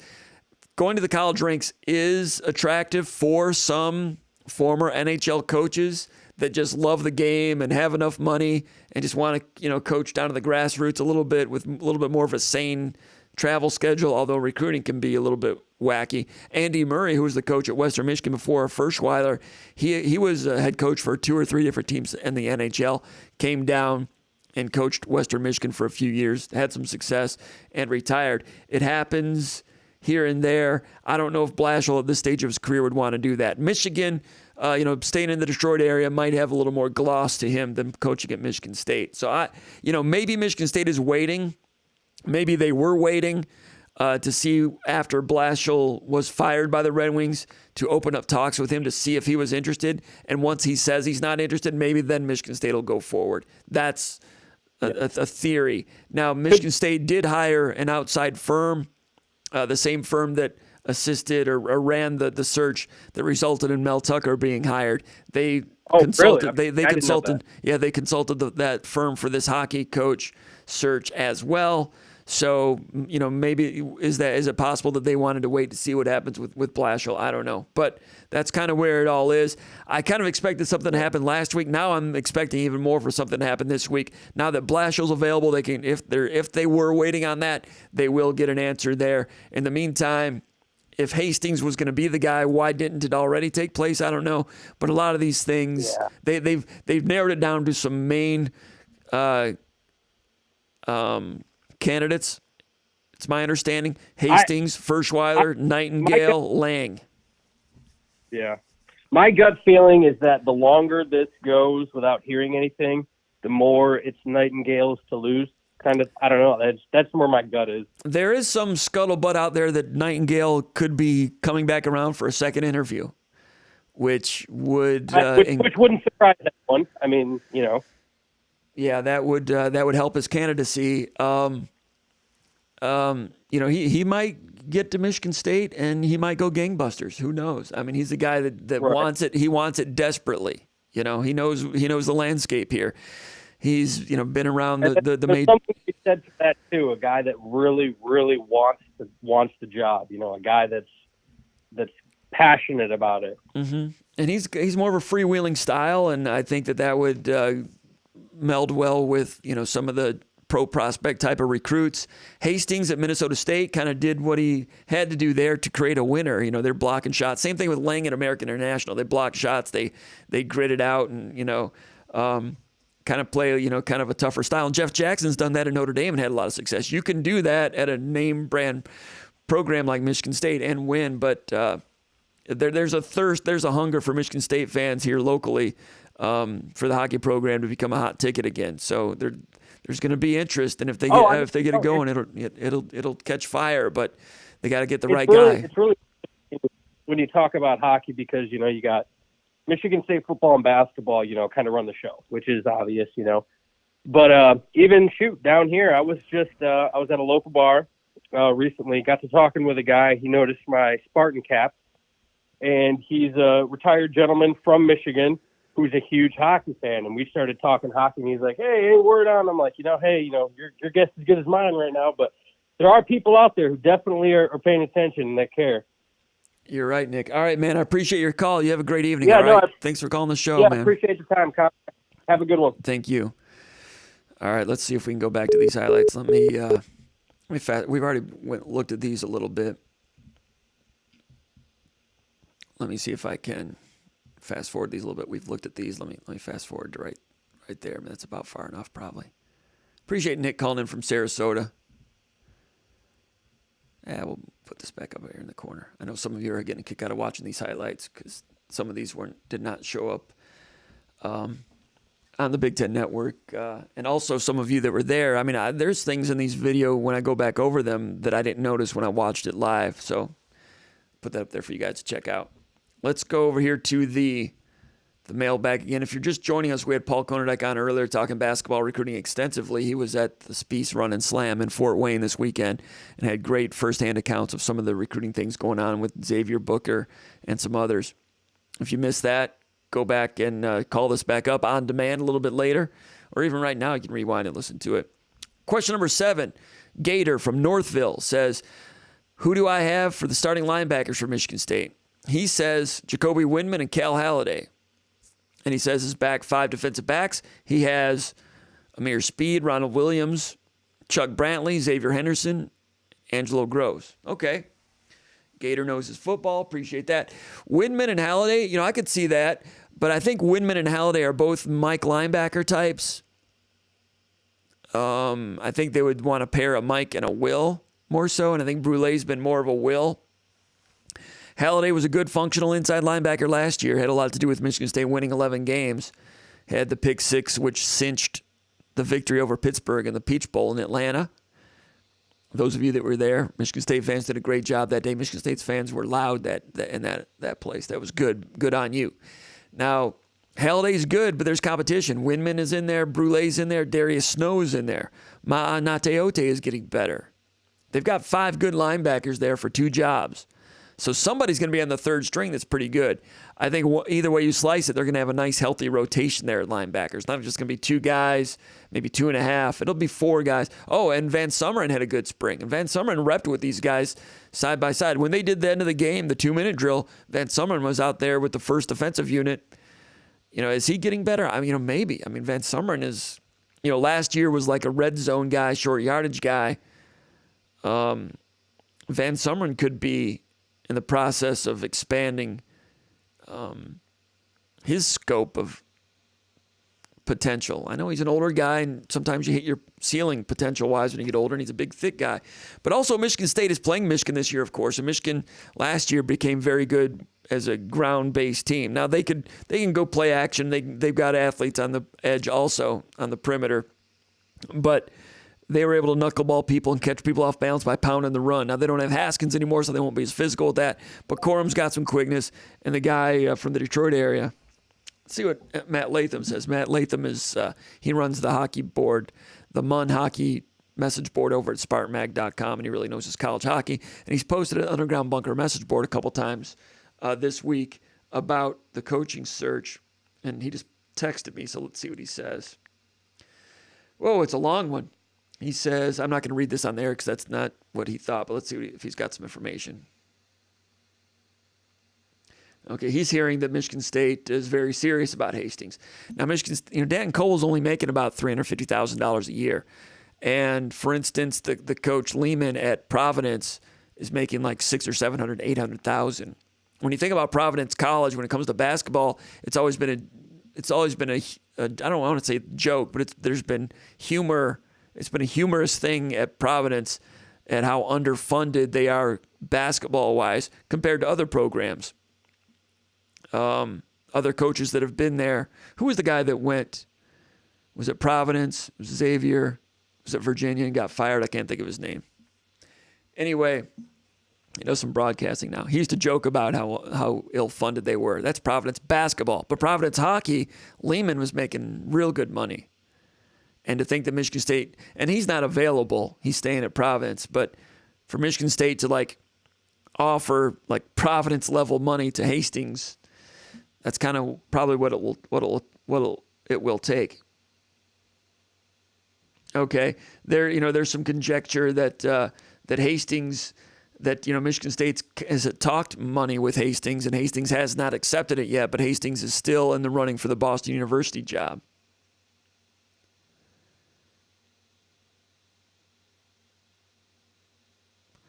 And on the rumor mill, it sounded like Hastings is interested in the Boston U job or would stay at Minnesota State. And maybe it might turn down that Michigan State job if it's offered to him. And it they've talked money apparently. Whether it's out now been offered to him, we'll have to wait and see. But I had heard that a week or so ago that there was a possibility, and I posted that on the Underground Bunker message board, that Hastings, he's kind of been the number one guy for a while, but it's possible he could turn the job down. And Matt Latham, from his sources, and he has good sources on this, he's hearing things along those lines and even more development and more specifics. He says it sounds like some of the Michigan State hockey alumni are in Nightingale's corner, so his candidacy is growing, and that agrees with things I've heard about the possibility of him getting a second interview this week. Latham says it's possible things could happen this week. Is Nightingale the head coach at the International Ice Hockey Federation? Or was that for the USA team? I'm not going to look that up.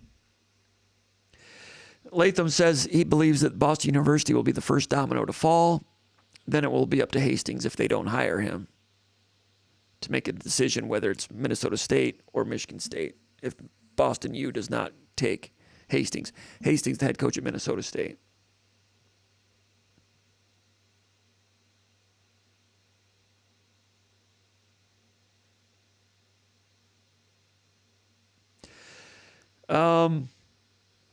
So Matt Latham says that Michigan State did touch base a little bit with Blashill, but Blashill wants to stay at the NHL, AHL level. And that's exactly what I heard from one of my sources. He wants to stay at the NHL, AHL level. So maybe Matt is talking to the same source that I've talked to, or maybe they're different ones, but that's the word on Blashill. And he says things are pointing a little bit more toward Nightingale, which is one of my sources says also. So I don't know if I'll have to ask him we might be talking to the same source, because then you get the echo chamber going a little bit. But anyway, hockey. Do that hockey. All right, we were talking Gator and Northville about linebackers. Windman, I like Windman. I thought Brule looked good too, in different ways. They've added a lot to that linebacker level, Darius Snow's looking good. I think they're a little thin at safety. Xavier Henderson's there, but you've got Angelo Gross, who still has to learn, and he's a junior. The learning curve needs to be over for him. He needs to hit the ground running and have some great same pageness there.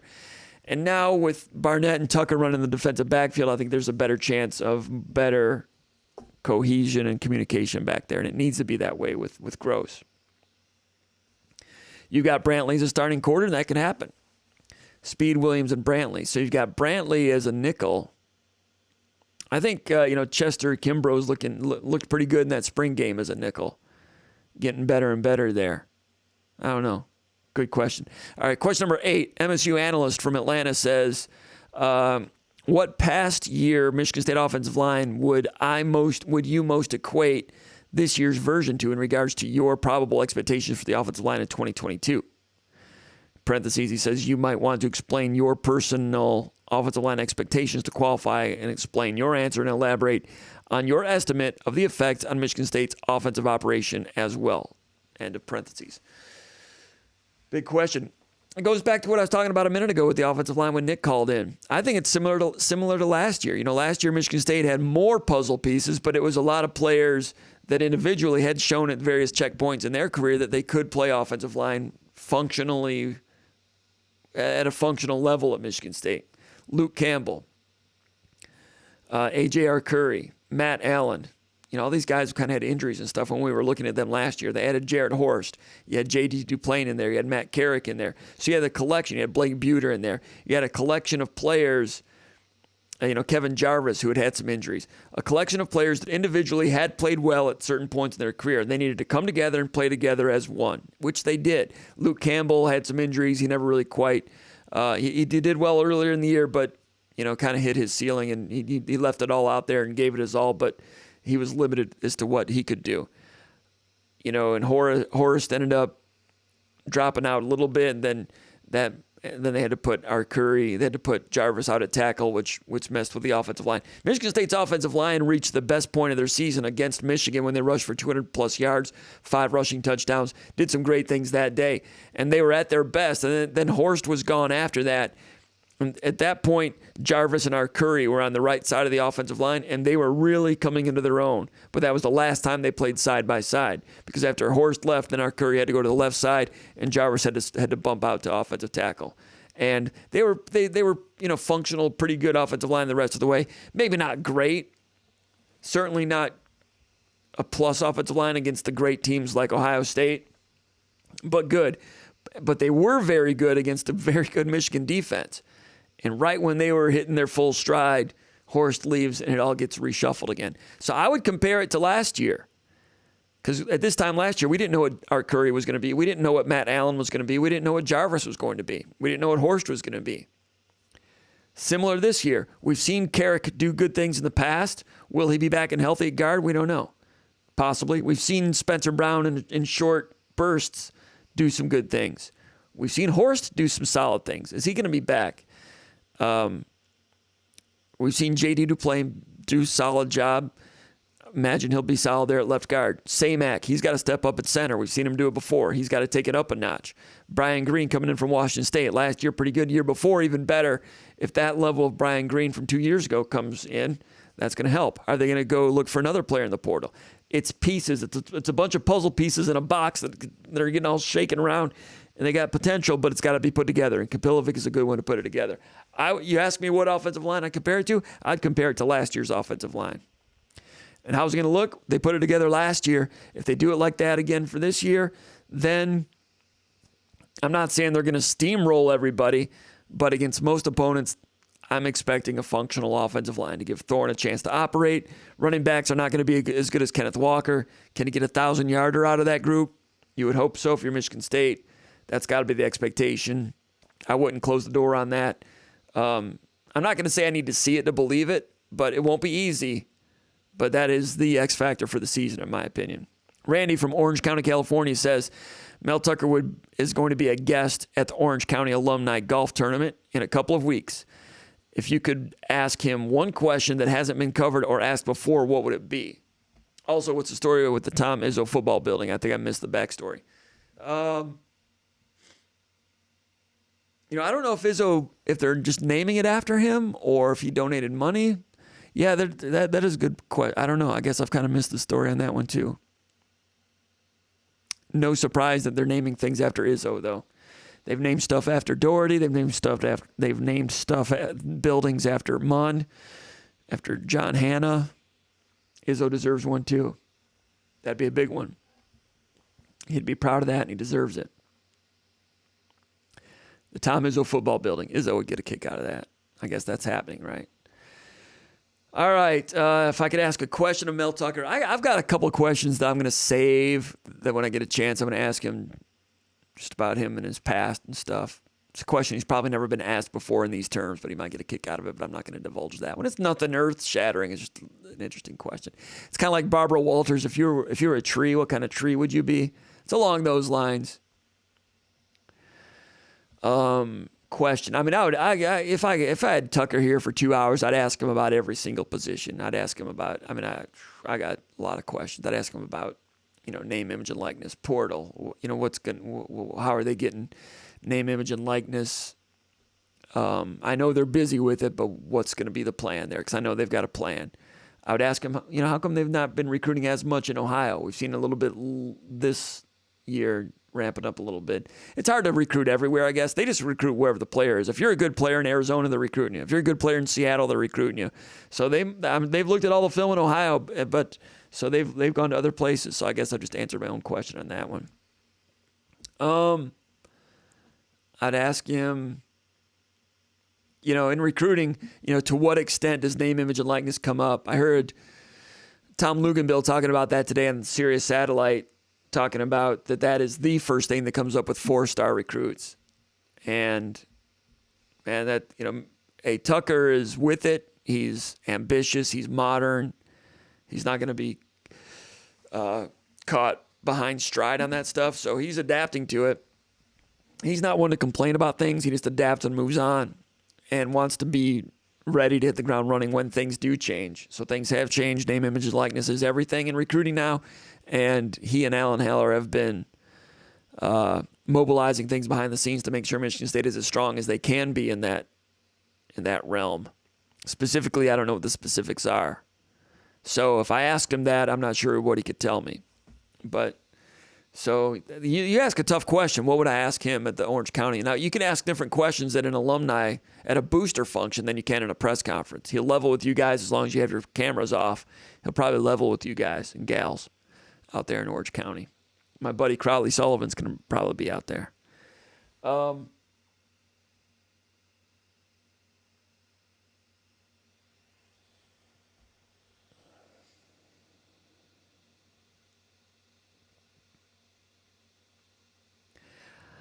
I'm wondering, we all know what Georgia has in terms of talent, and everybody in the SEC is trying to have that kind of talent, and only one school can have that kind of talent because there's only so much talent to go around. And what did Georgia have? 5 first-round draft choices?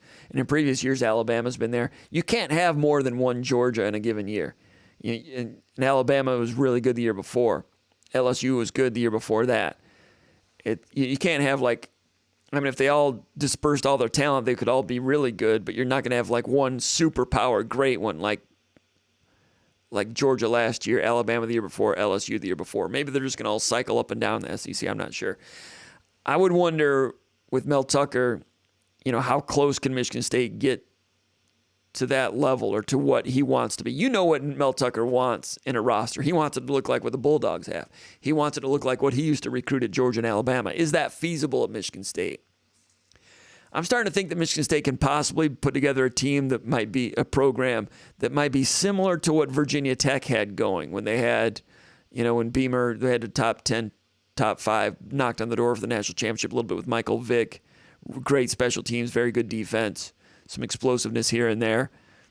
I say that, and some people out there might say, man, Michigan State can do better than that. That sucks. Virginia Tech. No, Virginia Tech 20, 15 years ago, knocking heads with Florida State and some of those teams, they were very good.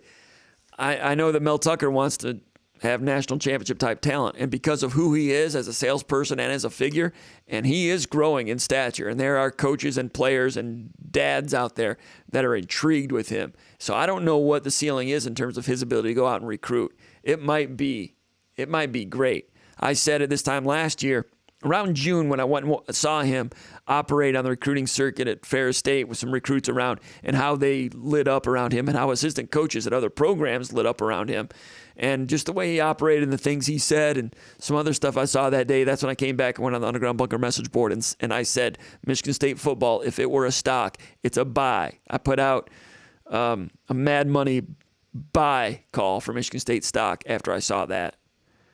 And then by the end of the summer, more and more. Then they got into the season, maybe even before that Northwestern game, because everything was tip-top in that Northwestern game, just tip-top. It was like, whoa, they've spent some time with the screwdrivers, with the screws, getting them put in place.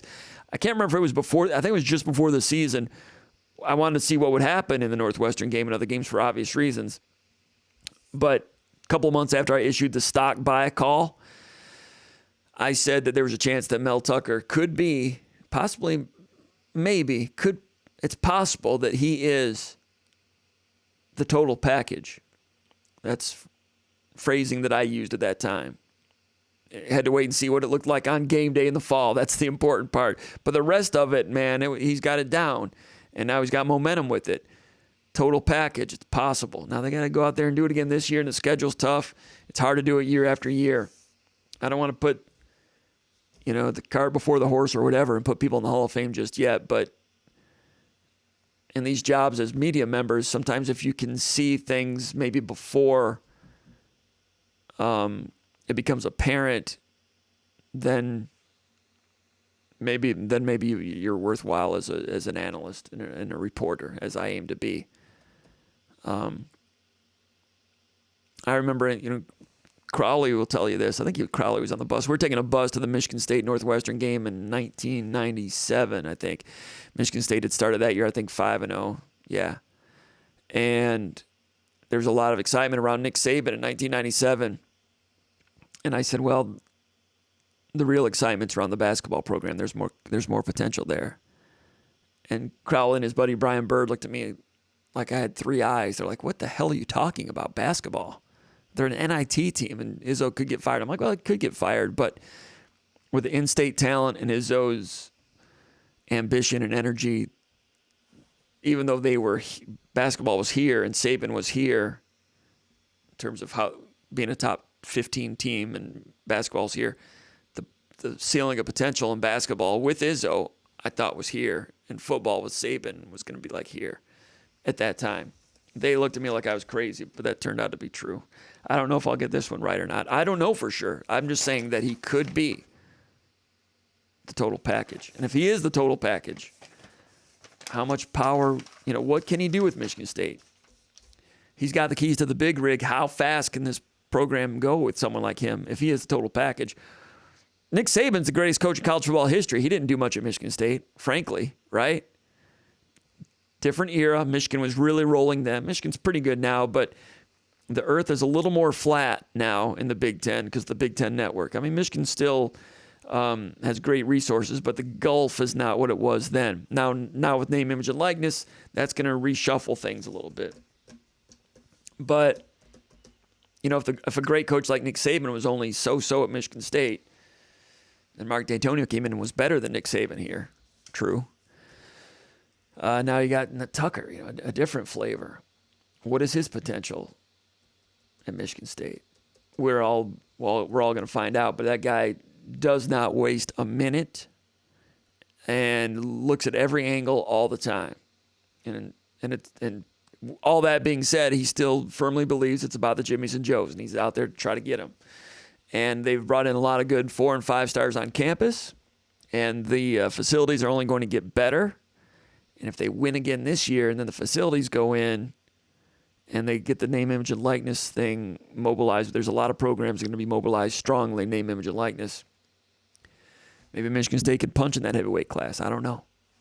It's interesting. So long story short, I don't know what you think of your own question to ask them about. I don't know. I don't have an answer for you. I just went on a 10-minute soliloquy about nothing. Just grasping around in the dark. Question number 10, Michigan State Randy from Orange County says, also, what has been the impact on name, image, and likeness with recruiting nationally? Just what I said. I mean, we're hearing that, 4-star recruits, that's one of the first things they ask about. What kind of name, image, and likeness packages do you have? Because when they go to various places, whether it be Clemson, Tennessee, whatever, A&M, Arkansas, they're talking about the money that you will make at their program. So that's got to be part of your presentation. Is there going to be some lying taking place when teams talk about their own name, image, and likeness? Probably so. They're going to tell Joe recruit, man, you come here, you're going to make 90 grand. You get there, you make 10 grand. And then by the time they get caught lying, the coach is gone. So I think you're going to see a lot of lying in name, image, and likeness because it's not going to be in a contract form because technically you're not supposed to use name, image, and likeness in recruiting. So you're not going to give a guy a contract, I don't think. All right, question number 11, Bill from Byron Center. I'll start this one again. Boom, let's start it again. Bill from Byron Center. He says, are they expecting any more transfer portal guys? I mentioned TJ Session. Michigan State's shown some interest in him from Montana State. We'll be following that here in the days ahead. All right, let's go over here to the comments area, and then we'll wrap this show up. Who do we have? Let me see where I left off. Appreciate Don Strait. Gordon Tonona, appreciate you. Gordon Tonona says he likes the old sound. Reminds him of the Gong Show. That DJ horn, that's more of a 2020s thing. It's not really a Gong Show thing. I do appreciate the Gong Show reference. We all know Mean Gene, the dancing machine. But, all right, Mr. Bowman saying hello. Peyton Fleetmeyer from College Station, Texas saying hello.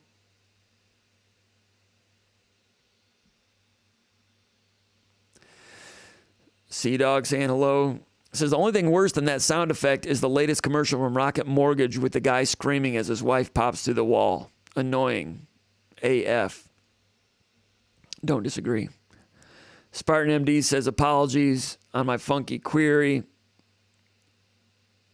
To clarify, who are the possible transfer additions for basketball? Oh, Micah Parrish from Oakland.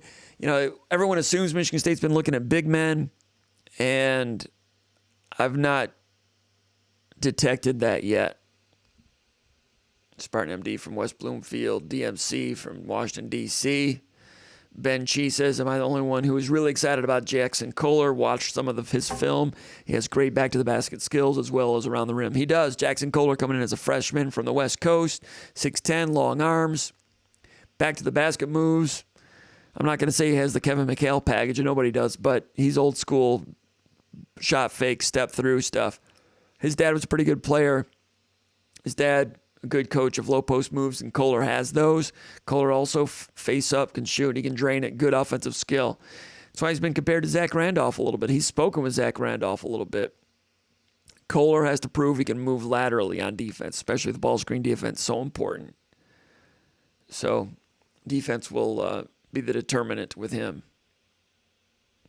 Sea-Dog says, I think K9 is going to surprise a lot of people in Seattle. I agree. I think he's a Pro Bowl player. Gordon Tonona says Kohler looks like the real deal. He looked good in the Iverson All-Star game this weekend. He's got some offensive skill. Rob South says, Ben Sheen, no, he is a Jokic kind of style, and I'm super excited as well.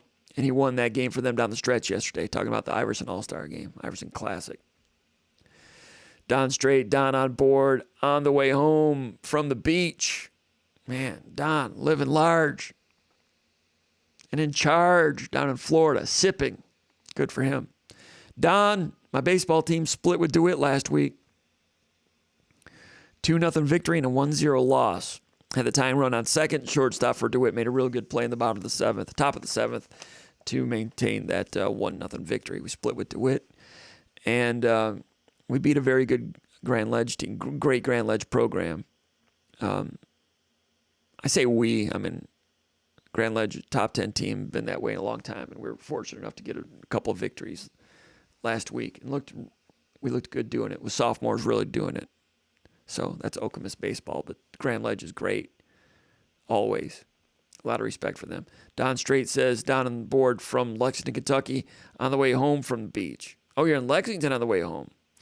Let's see more thumbs up and get some sponsorships. So he's on the road right now. Hopefully he's not driving and listening to this on his phone at the same time. I'm sure he's not. Chris Martinez, Don is the man, always throwing some money for the cause he is. We appreciate that, Don. Really do. Salim says Scott Skiles was a talker. You're right. He was one of the all-time talkers. Will Starworth says, go green. How about that draft? DMC says, Paul is making me really excited about Fears. What a backcourt with Holloman in the class before. Yeah, Trey Holloman coming in from St. Paul, Minnesota. Going to be a freshman for Izzo's team next year. Holloman also a very good football player. Tough. Also a leader. So those two together, toughness and communication. They both have to work on their perimeter shooting. That's going to come. But Izzo has some tough leader type guards coming. He's hanging on to AJ Hogard, which is good. Hogard's got ability. He has ability. We've all seen that. They need to iron out some things. Things seem to be ironed out. AJ Hogard still in the program, which 2 months ago, it was still being ironed out, but Hogard wants to be part of it. He's proved it. So good for him. Good for Michigan State. Chris Martinez says, many of us feel this 22 football team will have less question marks and a better 85-man roster, yet win fewer games. Do you and Paul K echo that? Paul K is not on the show anymore. Good question to ask while Paul was here. But I agree. I think Michigan State, the roster from top to bottom, could be better. But some things broke really well for Michigan State last year. That Nebraska game almost got away. The Michigan game almost got away. If those two games end the way some people think they should have, Michigan State's an 8-4 team and probably playing a tougher bowl opponent. So to Michigan State's credit, like Mel Tucker says, the coaches got everything they could out of that roster last year. And in addition to that, Kenneth Walker gave them a level of explosiveness that they're not going to have this year. They'll have some decent running backs, a better quarterback because it's a year older, maybe better wide receiver ability, even though Jalen Naylor's gone. I think Coleman fits in nicely, and Mosley is a year older, and Reed's a year older. Tight end situation a little bit better with Barker coming in. Malik Carr, we'll see what becomes of him. Defense is going to be better. Kicker, I'm concerned about the kicker situation. But you're right, top to bottom, the roster is going to be better this year, but the team might not win as many games. I agree with that. Salim says it all depends on the offensive line. I agree, that is the main X factor. Shifty 49ers Talk says Draymond Green is the man. 49ers Talk from the city by the bay. Checking in. Draymond ejected today, but Golden State won Game 1 against Memphis. Interesting series right there. Of course, Draymond Green for the Golden State Warriors. Memphis with two Spartans. Xavier Tillman and Jaren Jackson. Sea-Dog says MSU football defense this season could be special. Special might be a strong word, but I think the defense will be better. Pass defense can't be much worse. But, something I saw in that spring scrimmage, of course you're going against your own team, so it's easier to avoid being fooled. But I thought linebacker drops in coverage and linebacker coverage in general was better. Hazelton is taking over the linebackers.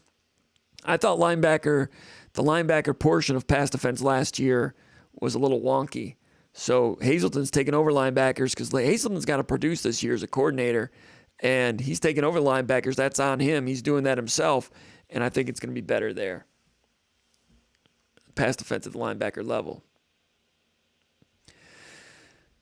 Gordon Tanonis says, I'm thinking of a repeat of 10-2. Man, if that happens, that'd be amazing. Sea-Dog says, it will be interesting to see who ends up being the best running back of the current group. I agree. Running back competition is going to be great. Berger received first string reps in the scrimmage. You got Broussard coming in. Broussard's got good vision and cut ability. Maybe not great home run speed. Elijah Collins has gained over 900 yards in the past. In a season. Jordan Simmons, odd man out. I don't know. Harold Joyner, odd man out. Probably so. Something in Broussard and Berger. And That's what I'm thinking. DMC says with Peyton Thorne under center, 10-2 is possible. Gordon Tenoda says Thorne is undervalued. I would agree with that.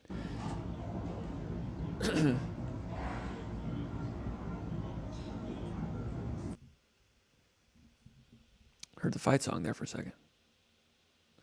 Tone C says, I think we will have a great year as long as the offensive line holds up. MG says, comp for president. President of what? Gordon Tenoda says, I think it will hold up. The freshman recruits are huge.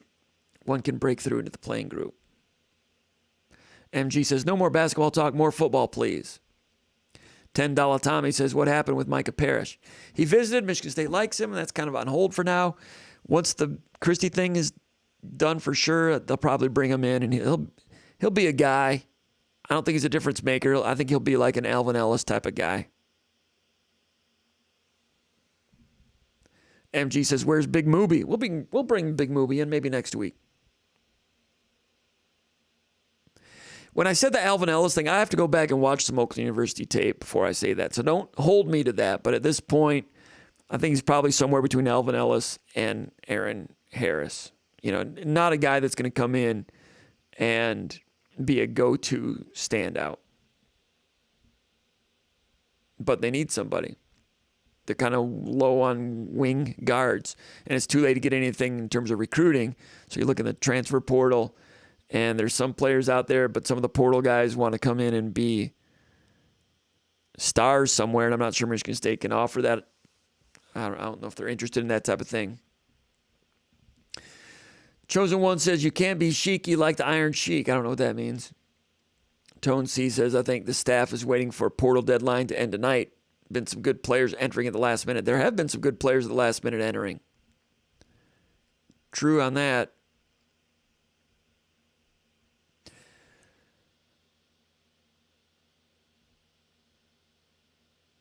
Salim says Max Christie leaving would be very disappointing. He had such a big role and would have a bright future. I agree with that. Try telling him that. Try telling his people that.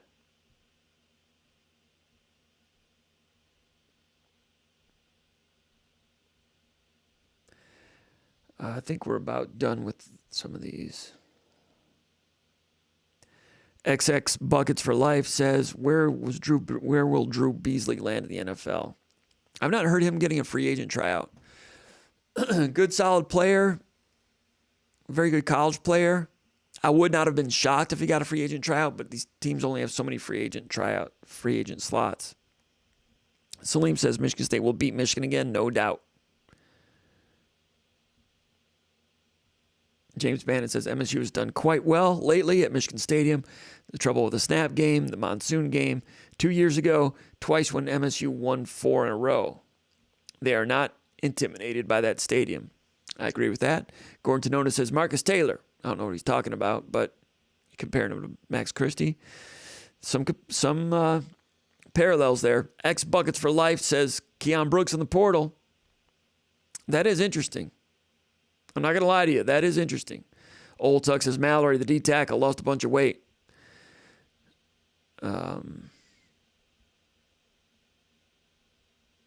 Cap says, I think Michigan's going to make it a night game. Oh, Old Tuck, we're talking about Nick again. Nick Harrington. Sorry about that. There's Nick. Yeah, Old Tuck, my memory is faltering. I need more than a last name. I need like a first name and a last name. Otherwise, I can't picture. You say Mallory, and my mind won't land on Deshaun Mallory. I need a first name and a last name, especially if the last name is a common name. I know Mallory is not the most common name, but I need a first name and a second name. Nick Harrington. There we go. There. Did this help? Now I get it. He put that sponsorship in there, that personal sponsorship. I get it now. My bad. I'll change the phone so I'll be able to check it out next time. Nick Harrington asked about the hockey coach. We talked about that for a long time once I finally let him on the show.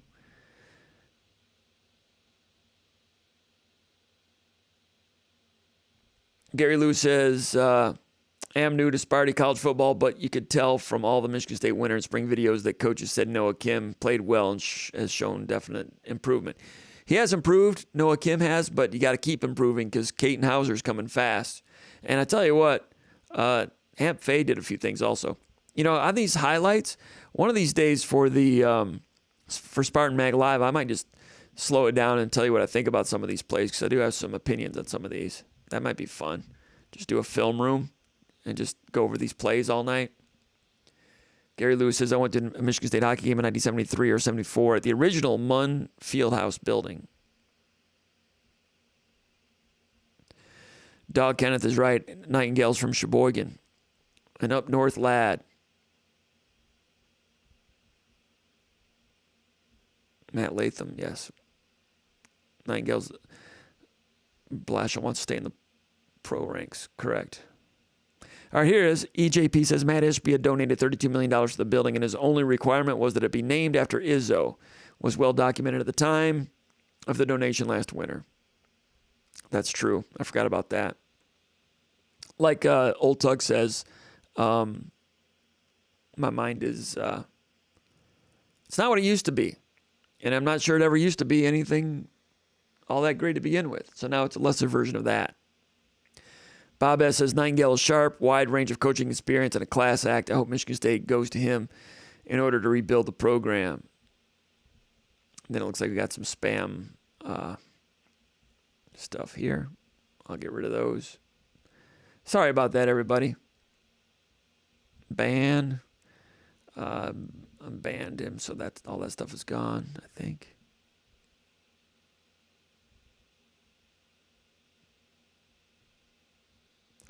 All right, that's about it. We've gone through everything. We appreciate everybody. How about this old school press box? It's an old school press box. I'm old enough to have worked with some of these guys. I might get a mustache like some of these guys. And one of these days I'm going to show up with a hat like that. And this dude's mustache. That's what it's all about, these dudes. That's what I'm talking about. Check it out. Awesome. That's an old press box. And it's the first time I've looked at all these guys. So I think there's some diversity in there. Wow. This is actually Forbes Field in Pittsburgh. So good for Pittsburgh from a long. This is like from the 40s, I think. Anyway, wow. I didn't notice that part before. Good on Pittsburgh. All right. Anyway, hey, thanks to everybody for tuning in. SpartanMag Live. We will get you next time. Thanks for all those. We'll check you out next time. Thanks for all those the thumbs ups, and I also got a thumbs down. Sorry about that. Probably talked hockey too much for that guy and basketball too much for that guy, so apologize about that. We never know what we're going to talk about, but we got into the basketball recruiting. People have been asking about that, and that was a big happening here in the Midwest the last couple of days with the Speech Run and Slam. Thanks to Paul Konerdijk coming and giving us a report from Fort Wayne. Thanks for Nick Harrington and Don Strait with your contributions, your personal sponsorships in the tip jar tonight. We appreciate that a lot. We really do. Thanks to everybody for listening, and we will see you next time. Might be next week, might be later this week. I'm busy with other stuff later this week. Might not be this week. This might not be the time to go more than once in a week, but it's going to happen one of these days. Everybody, thanks for tuning in and being a part of it and all your contributions. Everybody have a great night and a great week. Thanks for being a part of it. See you next time. SpartanMag Live.